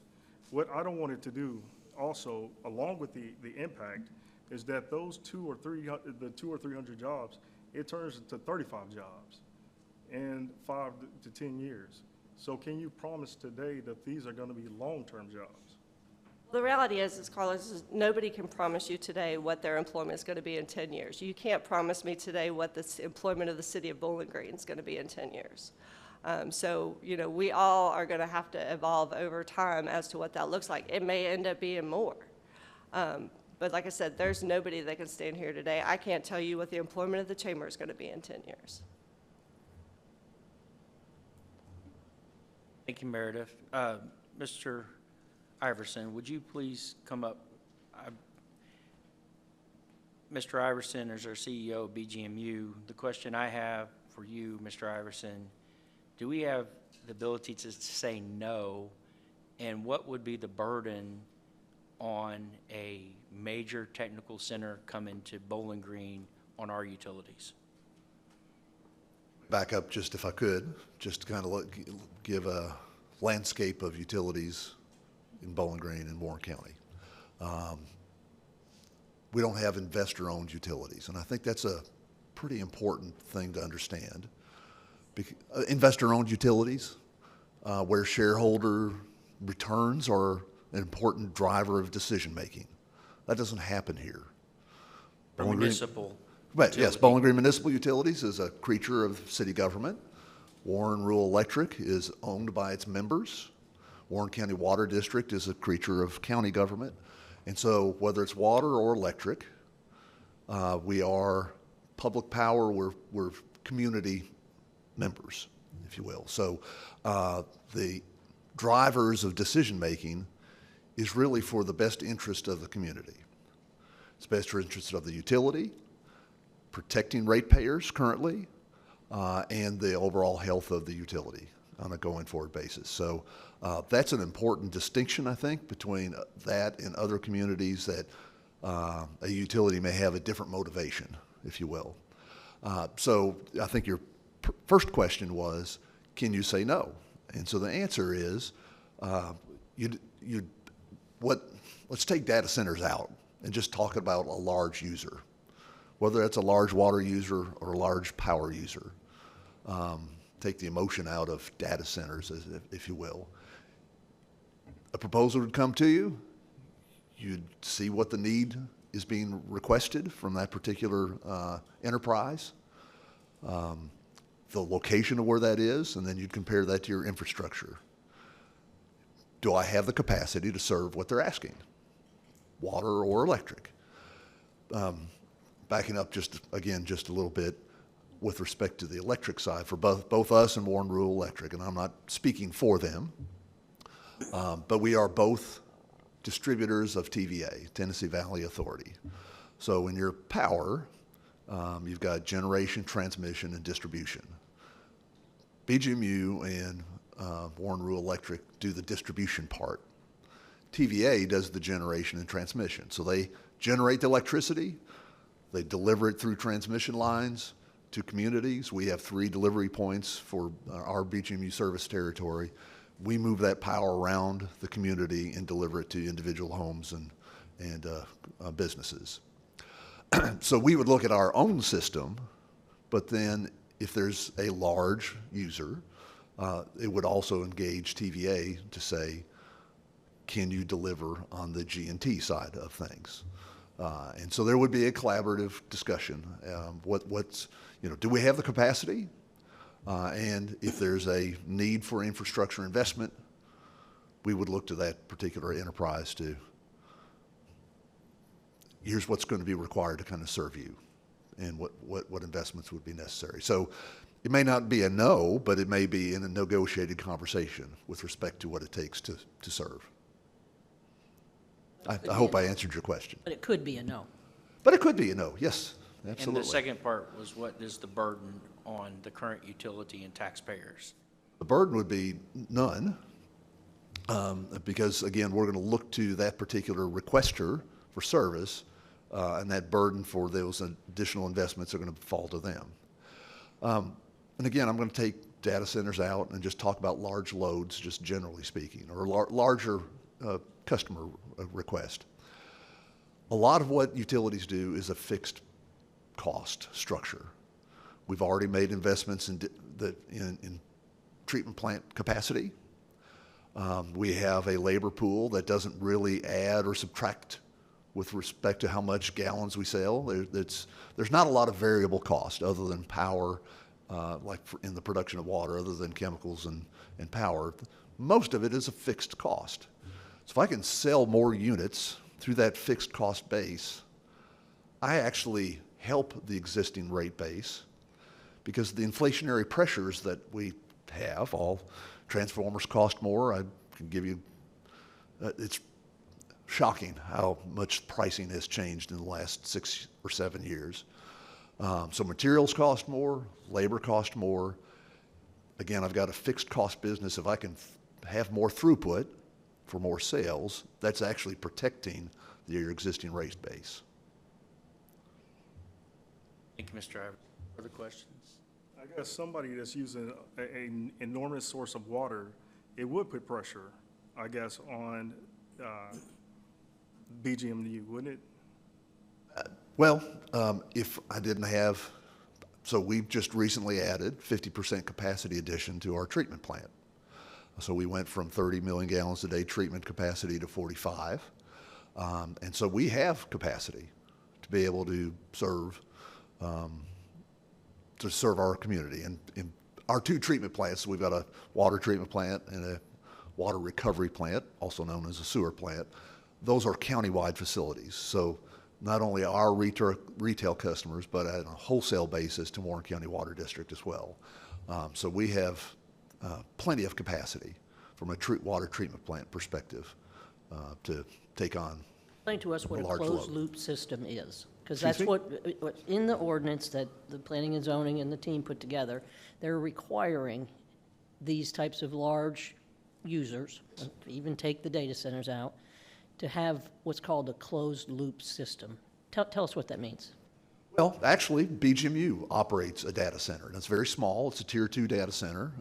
It's actually become an internet hub, I'm proud to say, over the years. So we have lots of telecommunication providers in our data center, and we have a closed loop system. And so it's the water that basically it's a water cooled system that exchanges the heat that the servers generate. Water cooled creates a looped system. Now, the exchange of the heat actually happens without, so there is some water usage, but it is not much in that. So it has the cooling towers like you'd find in an air conditioning system, but the exchange of water happens in a closed Like system. a pneumatic system. Like a pneumatic system. Yes, then. yes, yep. So it's a small amount of water that's It is very small amount because of they use water, the same yeah. water over and over and over and over. That's correct. Okay. So it wouldn't be a load on the water. Are you aware, I appreciate you giving us information, because I think that's what we need first, is you coming here kind of giving us information and having these tough conversations. This is where the work session would be, but longer and with the public here. So this is something that I appreciate, because I would love to have BGMU at the table. And it sounds like this is not going to pass, but we think that it should pass. Are you aware of any data centers, even with closed loops, who basically has said they were going to use just this amount of water, however, they used more, and it put more pressure? I do not have a full comprehension of what data centers claim versus what they actually do. Carlos, I have to agree with Melinda. I do think that we should have a work session, and we should have Ben, and we should have Mark. I'm sorry, open house. Open house. And we should have Meredith, and we should have whoever else has any knowledge that other folks need to know about. A moratorium on talking with these folks is not going to change the fact that we are going to have an open house and citizens can come in here and get the same information firsthand from the professionals that haven't steered us wrong yet. I've just got a lot of faith and confidence in our leadership. Thank you, Mr. Iverson. Unless you have further Just follow-up questions. clarification. I definitely agree with you. I don't think we need to tell anyone our city is closed for business and or that we can't have conversations, right? That's not what this 6-month period of due diligence is, right? It's a learning period, being able to ask, because I have like 25 questions I want to ask you, which I don't think we have time for in this space, particularly around peak demand, water treatment, and if you have someone on your staff that studied the data center closed loop system and the amount of toxic waste that's in those systems, and coming back, you're not going to be able to answer all my questions tonight. I want to make sure I give you plenty of time. But I think we absolutely, right, when businesses call, we want the chamber to say, yes, we absolutely are open to this conversation. Our community is learning about our infrastructure, looking at our current capacity. What does that look like? Making sure we can serve both a data center and our existing businesses, and making sure there's not an impact on ratepayers. No matter what we do, I want to make sure we're communicating to the chamber. Absolutely continue to have these conversations. We want to make sure we unleash you to do what you do best and what makes you so great. But yeah, I think, I just wanted to thank you both, Meredith and Mark. I think this is exactly what, my hope is. I think that it has been so productive, right? This is not dramatic. It's not, we're not fighting, right? But I do think our community, right, there's so much in the news about data centers, and we do need to learn about what is the capacity of our local utility company, what are the different types of data centers, what are the types of jobs that it could bring, what are potential ways that we can make sure that there's partnerships with our local schools, like we have in so many other places, to make sure there's a local pipeline to fill those jobs. And so I just want to make sure we're on the same page, that this is not, and no one wants to put a closed sign on Bowling Green, and we want to continue to have those conversations, but this has been so productive in these couple minutes that we've had this, and I think it's incredibly important for our community to learn alongside of us. And I totally think an open house would be great. I just think it doesn't replace the value of when you all as experts are here in this public setting, right? They're recorded online. If someone can't make it to an open house, they can watch the YouTube video and learn from you, learn from TVA, learn from Chamber, and that would not be available if we just did an open house, right? There's a really, really important, I think, for us to be able to have presentations from our local experts so that anyone in our community who has questions, who want to learn about it, can access that. And so I think it's both and. Like an open house is really, really important, but I also think that having these conversations as elected officials and experts coming in to share, this is super valuable because, this is, data centers are new, right? There are lots of questions, and there could be one that's a great fit for our community. But having these important conversations with transparency and in the public are, I think, how we're making sure we do it, with all the information we need, for sure. Sorry, Mary, you're about to ask a question. Can I ask?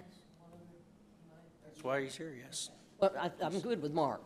I get it. I got it, Mark. Thank you so much. What I want to hear from is Ben. Well, hang on.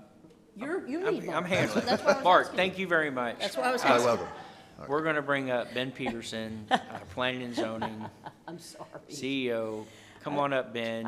I want the public to hear the nuts and bolts of here's what's going on, I think. I'm sorry. Okay, Ben. Yes. So could you go over, so we're kind of, the next ordinance that we're going to read, BG 26-6, has a lot of changes. Can you just give us a snapshot of the planning and zoning, when this happened, what we're actually implementing? Because there was a statement that Dana made, and it's correct. We have 0 zoning right now for our community. If an entity of a large-scale data center comes to knock on our door, and that's if, and I know they're knocking, as Meredith stated, but we're looking for those opportunities. What is that? Can you give us that snapshot? Sure. So the important thing to understand right now is we don't have what we call any specific use standards for data centers. We have industrial uses, and a use like a data center under our current zoning ordinance would be left to our staff's interpretation of where that would best fit in our current zoning ordinance without the definition of data center in it currently. So generally, that would mean it could go in pretty much any light or heavy industrial zone. That's how we would have to interpret that Without today. zoning? Without approving any changes tonight under our current zoning, they could pretty much go in any light or heavy industrial zone. So we could ask for certain things as staff, but we have nothing to back our request because we don't have any of those specific use standards to say, show me what you're going to do to utilities, show me what you're going to do to our water system or wastewater system or our karst environment. We have none of that in place now. We would make that request, but without those regulations to back that request up, they could just say, I don't have to show you that. So I wanted to make sure we had that distinction of where we're at today. So while we say we don't have regulations that cover data centers currently, that is true, but it doesn't mean that they're prohibited. So they are not prohibited now. They would be allowed in pretty much any light and heavy industrial zone. So I wanted to make that clear. Go over the next ordinance so we understand what Yes. those So changes what are we are. proposing? So what are we proposing and how are we covered? I'm just going to go down the list here and then probably just take questions and I'll be brief. But so the specific use standards that we are introducing that apply to data centers and battery energy storage systems and those types of uses, they'd have to be 500 feet from any property line. They'd have to be 1,500 feet from any residential district, structure, use, or school, or hospital, or nursing home. So it'd have to be at least 1,500 feet from any of those categories. If they were to have an emission point or a smokestack, that would have to be 1,000 feet from any property line and 2,000 feet from any residential district. We have also proposed design standards, really to break up the building facade. So every 150 feet, they would have to have some sort of break in the building facade. The facade facing any right-of-way would have to pretty much look like an office building. So it wouldn't just be a blank white pole barn look, if you will. Any loading and unloading zones would have to be on the side or rear of the property, and they would also have to describe how they're going to minimize any glare or reflection off of their building onto adjacent properties. Addressing utilities, and this would be public and private utilities, they would have to get with our local utility companies, anyone who would serve them, and have to create a plan to tell us all of the things we talked about today, how they are not going to impact local ratepayers, nor impact our current capacities or our projected needed capacities for future growth. And essentially, they would have to say how they are going to pay for it all themselves. And that would have to be signed off on by each utility company as part of a plan before we would even take an application to the Planning Commission or approve a building permit. And then the last piece of it is a decommissioning plan. So if one were to be built, they would have to, similar to a mining operation or something, they would have to reclaim that property or that building to a pre-developed state or a state that's acceptable to the community, and we would get to decide that. And that would also have to be bonded, and so they would have to post a bond to ensure that that reclamation process would happen, and that's an entire new Appendix C in the zoning ordinance. How do these rack and stack with maybe what's happening in other states and provisions that we're going to implement here? And I'd understand that this happened back in March with planning and zoning, correct? Correct, March 14th. And yeah. then 90 days later would be, if we adopt this tonight, would be 17 of June, that these, that you just went over would go into effect. Correct. So if you don't, they would go into effect whenever you had a second reading, if you choose to do that, or by June 17th if you took no action at all, because the Planning Commission recommendation would stand. So yes, essentially what you said. So in comparison to other communities, what does that look Yeah, like? so a little bit about the research that we did was we used the Kentucky Resources Council Model Data Center Siting Ordinance. Now, you know, I had to read that, but they took a lot of research from a lot of communities from all over the world, but certainly the United States, and created a model ordinance to make sure there was a framework in place for you to address all of these things we've talked about. We also did a lot of research and looked at the National Association of Development Organizations, or NATO. They have a lot of other guidelines and development research concerning data centers, and that's what we based the ordinance that you have before you tonight on. So we also did a comparison at the request of the city manager to recent regulations that were passed in Florida for the state of Florida. We did a comparison there, and we found that generally we're more stringent than even what they are proposed, because they only are proposing for hyperscale or these large ones, large data centers. Our regulations would propose to any size data center, regardless of what size it is. And so these restrictions on distance kind of give us a sense, can they put it anywhere in Bowling Green or Warren County?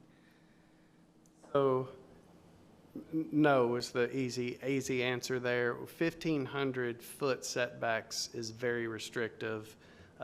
This would become one of the most restricted uses in all of the zoning ordinance.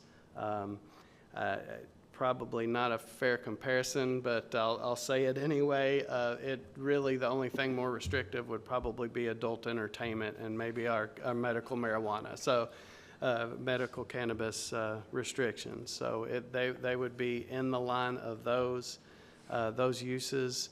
I think We've done a bit of property. Sorry, Jeff. I think you did the heat map of where they could be, and I think I sent that to you all Yes. a month or so ago, so.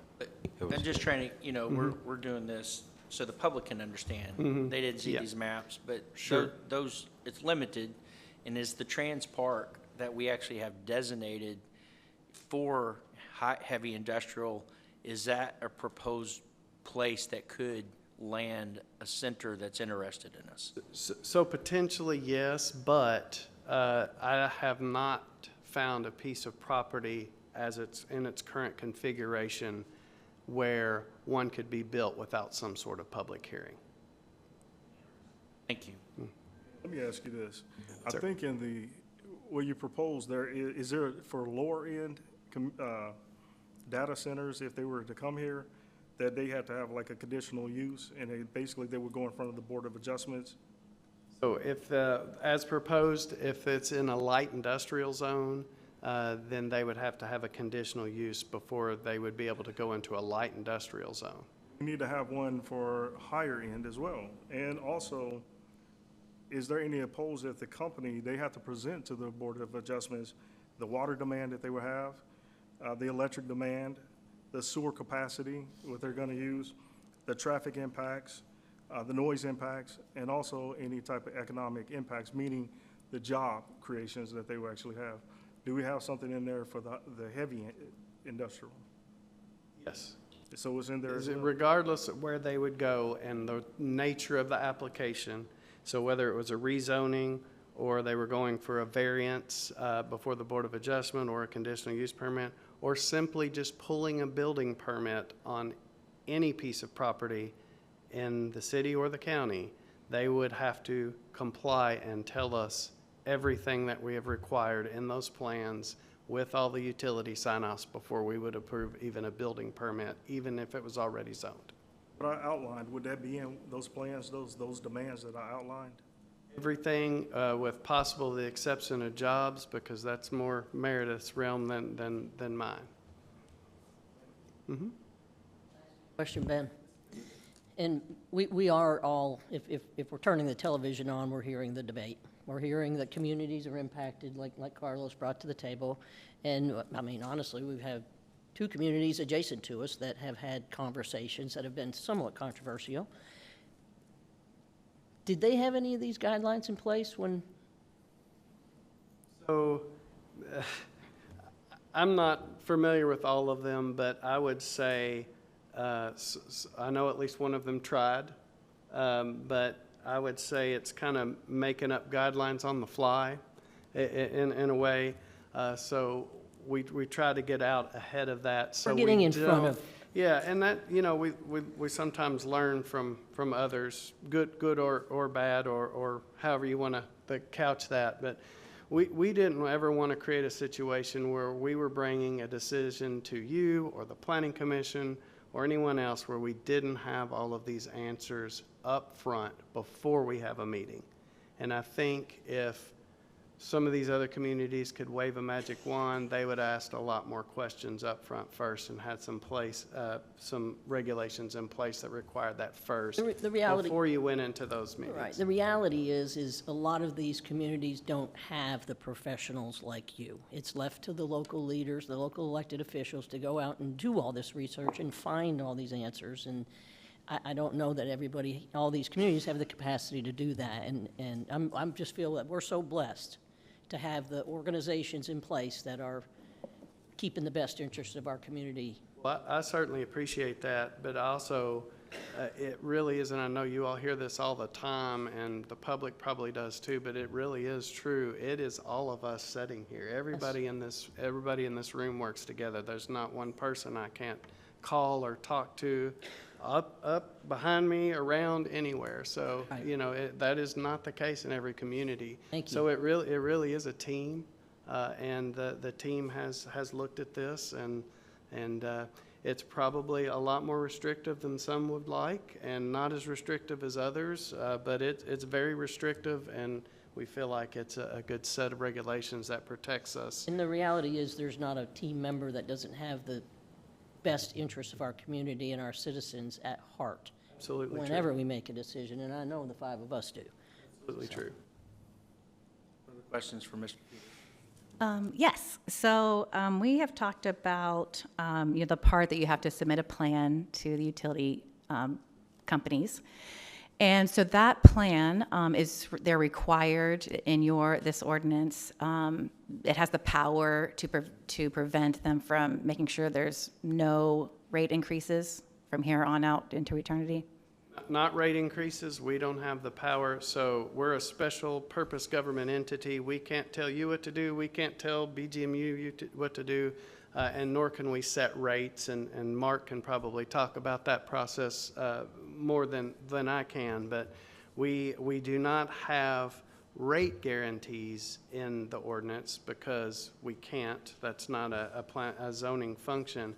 But what we do have in there is that they have to tell us how they're not going to impact the community and the rate payers, which lends that to us to say that rates won't be affected, or if they are, they have to tell us.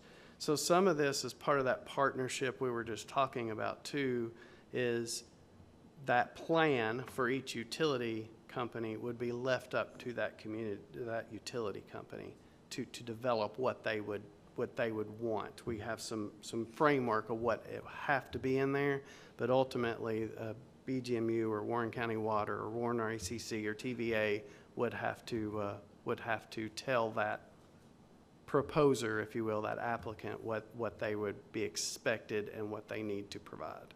So just so I make sure I understand, so this ordinance, it requires them to make a plan with the utility companies about how they might impact ratepayers and everything, but it doesn't require them not to have an impact on ratepayers. That cannot be done from the zoning ordinance. That's maybe the easiest way to say it. Right, okay. The other thing that was in the model ordinance was around noise. Can you talk about that? Sure. So a couple things with noise typically relates to on-site power generation. So if they want to create their own power for their facility, then, and talking about data centers, then typically that's where a lot of the humming noise and the droning noise that you might read about online. But if they don't need an on-site generation and they can buy directly from that distribution line, then then typically there is not any noise. So that's one point. Then the second point is that's what the setbacks are for. These match the most restrictive setbacks we have in anywhere else in the ordinance. So 1,500 feet away from a residence is a pretty good distance. You kind of have to balance that with how much land you would be required as a buffer, because then they need even more land to have even more buffer. So you got to be careful with that. So we don't have a decibel level because that's extremely hard to do, and we don't really have any noise ordinances, especially in the county. I think the city has one, but I'm not super familiar with that. So that's how we generate. The other thing with noise is the backup generators, and we have set times that they, only times during the day that they would be able to test those and run those, and they're required to do at least monthly tests. So. One last thing, the heavy industrial guidelines, they're a little bit different from a data center that might be included in a light industrial.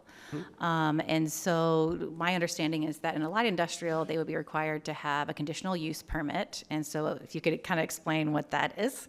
And then just confirm with me that if they a data center would go into a heavy industrial, they are not required to have a conditional use permit as it's written right now, correct? Conditional use permit on the basic, I guess, definition or premise of that is says a use may be okay in a particular area if certain conditions are met. So in that, and most cases, those would go before a board of adjustment and would be heard and as a conditional use, and then they could add additional conditions on above the requirements that are in the zoning ordinance. They still have to meet that. Use by right, if you will, or just being allowed without a conditional use in heavy industrial, they would, if it's the property's already zoned heavy industrial, they could just go straight to the permitting process, if you will. But again, they would still have to provide everything in here before we would even approve a building permit. It just wouldn't necessarily have to go before a board. And so there wouldn't be a public hearing in front of a board if they go into a heavy industrial? Yes, but again, so the reality of our situation is I cannot tell you any light industrial property that would be big enough to have really any decent sized data center now. It would have to be a small one, but they would still have to go get a conditional use permit and then go through the whole application process. If they were in a heavy industrial, they'd have to get a conditional use? No, in a heavy industrial, they could go by right, but they would not have to have a public hearing if they could meet all of the setbacks. They'd just meet with staff behind the Yeah. scenes, but there would be no public hearing? Yes, but they would have to submit, again, all of the same information regardless. But again, there's only one property that I found that's current that would even have any space at all to be able to put anything without potentially having a public hearing. Do we have any heavy industrial land that has neighborhoods that are near it? Near it, yes. Okay, so where are those across our city?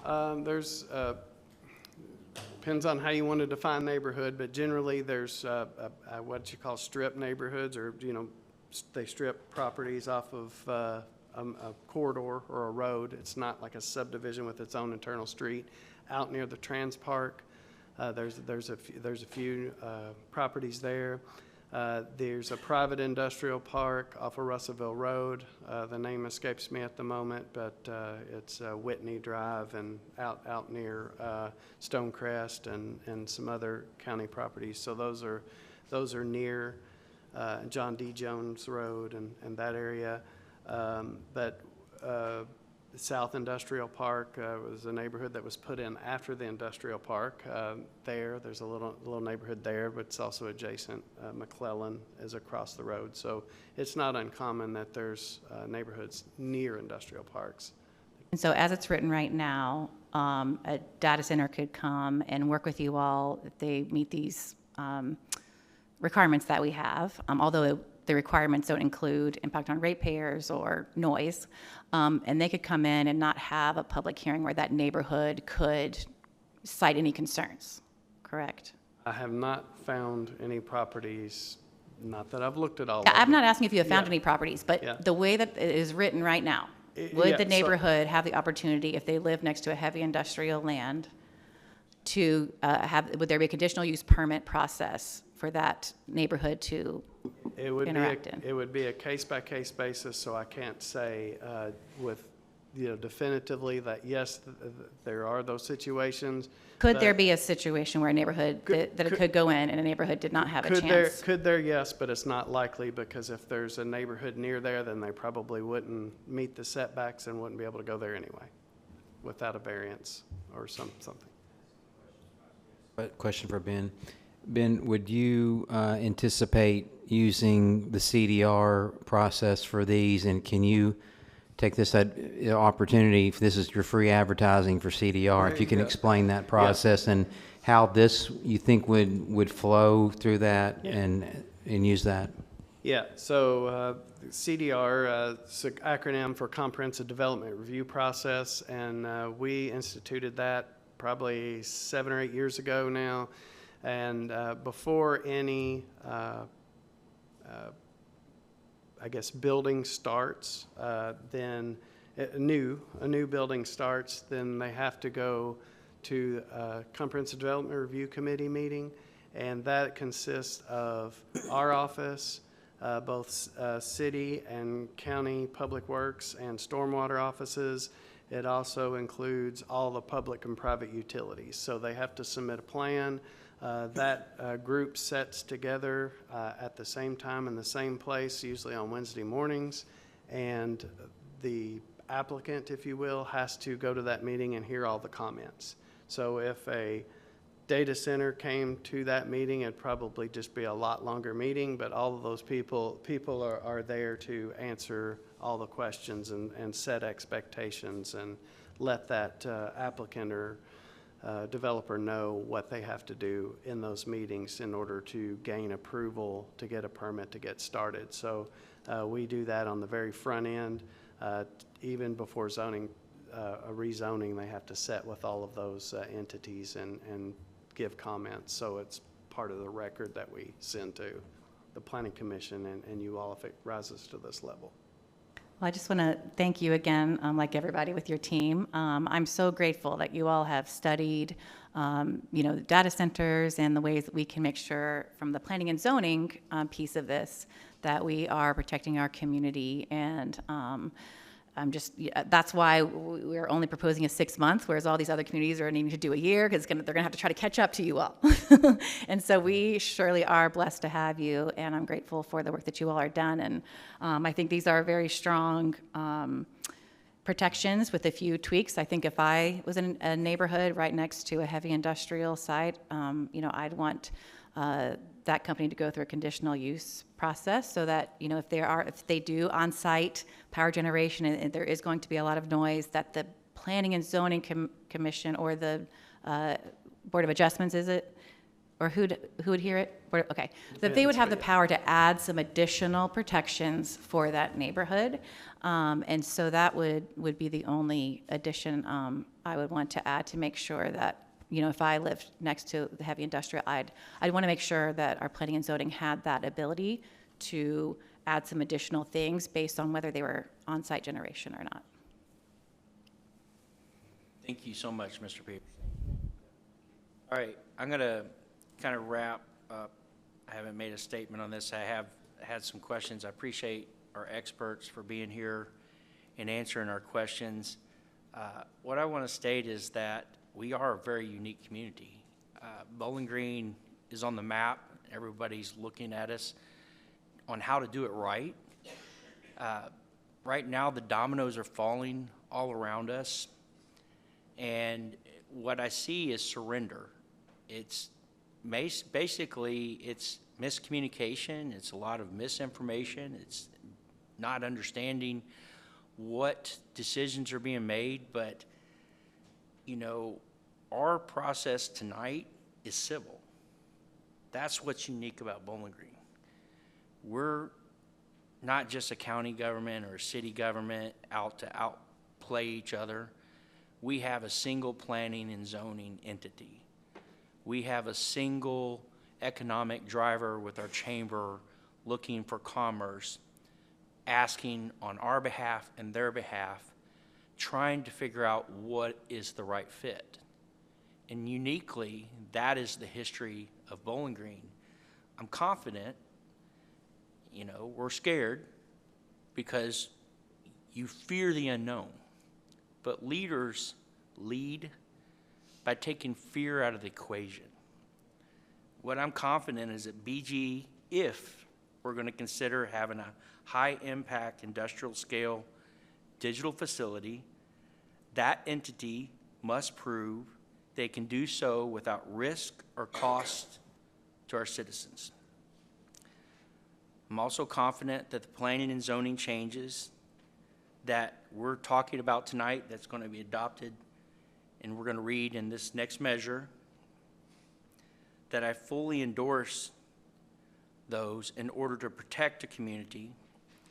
And I believe a delay in any form is the delay in setting up our conditions and leaves our community vulnerable. So with that, I'm going to put this up for vote. Sorry, Mayor, I have prepared a closing statement. Do you mind, since it's our Please. ordinance? Okay, thank you. So I just want to end and just thank you, everyone, so much. I think this has been a great conversation. And I just want to reiterate again the highest respect I have for the Planning Commission and the Chamber and BGMU. And their hard work is exactly why Bowling Green is an economic powerhouse. But I think we have to be clear about our distinct roles, right? The Planning Commission handles the zoning. The Chamber handles recruiting these amazing businesses that are coming to our community every day. And BGMU regulates BGMU, but they don't have power to, regulate TVA. They don't have the power to regulate Atmos. Those are distinct entities that BGMU does not have control over. And so they can't regulate the utility rate structures of the TVA or Atmos. And none of them can legally insulate our entire community from grid vulnerability. I'm excited, right? We learned a lot about data centers. There might be one that's really great for our community. And if there's a data center project that is perfect for our community, then I believe a transparent, just 6 months, not a year, not forever, but just a 6-month public due diligence process will prove it, right? That project will become clear. Doing our homework out in the open doesn't hurt a good project. It validates it. And as elected officials, I believe it is our duty to our citizens and to our long-term economic stability. And so I think we need to continue to look at this ratepayer piece, which our planning and zoning is legally not allowed to regulate. Our chamber can't regulate our ratepayers, and BGMU can't control Atmos or a TVA as well. And that's the piece that I feel like we still need to make sure that we have this area covered, and so that we can make an informed, comprehensive, that includes protections for ratepayers in our decisions. Thank you. This discussion isn't about being anti-business or anti-growth or anti-technology. Economic development has helped Bowling Green become one of the fastest growing communities in Kentucky. And I've always remained committed to responsible growth and responsible long-term job creation.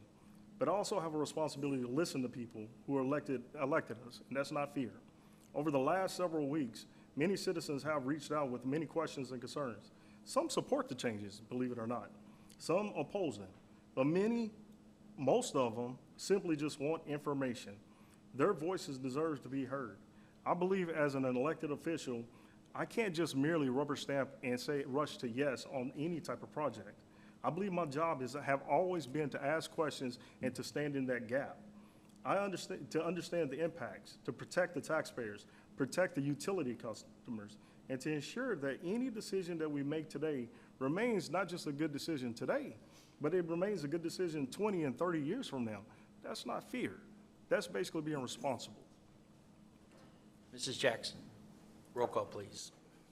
Hill. No. Perigin. No. Bailey. Yes. Beasley Brown. Yes. Alcott. No. Ordinance number BG 2026-6, first reading, non-binding. Ordinance amending zoning ordinance. Ordinance amending Articles 3, 4, 5, 8, and adding Appendix C of the zoning ordinance of the City of Bowling Green, Kentucky, as recommended by the City County Planning Commission. So moved. Second. Moved by Commissioner Perigin, second by Commissioner Hill. Mr. Mizel. This was on your, originally on your April 21st meeting agenda, I believe, one of the April meetings. And I voluntarily pulled it off to give you all more time to review, assess what was in that ordinance pertaining to data centers. And so we have done that. And then, as Mr. Peterson mentioned, the Warren County Planning Commission passed this back in March. There is a 90-day automatic effective date that it would become effective even if the county or the city did not take a vote on it. But we are here tonight. We have put it on your agenda if you desire to vote on it to approve the changes that not only are towards data centers, but there's some language for manufactured homes that were added in there to protect. And I think Ben did a great job all around and his team on that ordinance. And it's up to you tonight if you want to take it up and vote it. So that's kind of where we're at. On the floor, has a motion and a second. Mayor, I have can I ask Ben a couple questions? I'm sure. Mr. Peterson, will you direct me in our packet, where is the section on the language for the conditional use permit requirement for the light industrial? So that would be in the table. It gets a little confusing, but the table at the beginning of Article 5, give me just a second. It would be,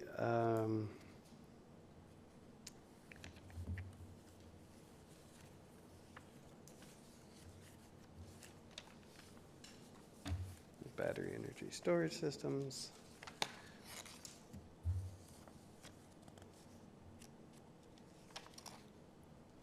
It would be on page 5-6 of Article 5, and you can see in, if you've got color, you can see in red where we've had added the data center, dedicated facility, housing IT infrastructure, and of course there's a definition of that in Article 8 that's been added. But if you'll look at the top row column, LI and HI, so that's light industrial and heavy industrial. So LI, it's a C. With the asterisk means specific use standards. C is for it's permitted as a conditional use, and HI, it's P, just means it's permitted by right or no conditional use is required. So if we added that same, or I guess added the C to the heavy industrial as well, would that be required to go back to planning and zoning to get reapproved, or is that a minimal enough amendment that we could proceed with that amendment? I'll give you my opinion, then I'll yield to your very capable city attorney, but my opinion is I believe that is an amendment that you would be able to make. So then I would like to add that. What's the process for me to add to amend it? You would make a motion to amend, and if I understand correctly, your amendment would be to make high industrial use a conditional use as well. Is that how I would word it? Yes. Mr. Peterson, okay. So we would just add it to, or would it be process, conditional use process? It would just be, you would amend the heavy industrial category for data center from permitted by right to a conditional use. Okay, so moved, what he said. Second motion, there's a second. Second by Commissioner Bailey. And that's just, for me, I think if that gives us the flexibility for those neighborhoods that are surrounding our and heavy industrial, that the Planning and Zoning Commission has the flexibility to add some things, what if there's extra facilities that might require some additional things to protect the community and make sure it's win-win for the neighbors and the data center. So There's an amendment on the floor to add a conditional use permit for heavy industrial as an addendum to ordinance number BG 2026-6. Any further discussion? Roll call, please. Hill. I am voting on this new amendment, Amendment. correct? Mhm. No. Perigin. No. Bailey. Yes. Beasley Brown. Yes. Alcott. No. Ordinance is still on the table. This is the first reading and non-binding. No further discussion. Roll call, please. Hill. Yes. Perigin. Yes. Bailey. Yes. Beasley Brown. Yes. Alcott. Yes. Okay, thank you, everybody. Again, this is how it's done. I appreciate all the commissioners. I really do. A lot of work has gone on, and the commissioners have really worked to understand and try to be informed. This is not just a single decision tonight. There are purposes for everything that we're asking for, and we appreciate the planning and zoning and their work for this. Mrs. Jackson, we have no comments at this time. Our next public meeting is June 16th, 2026. We are adjourned. Thank you, everyone.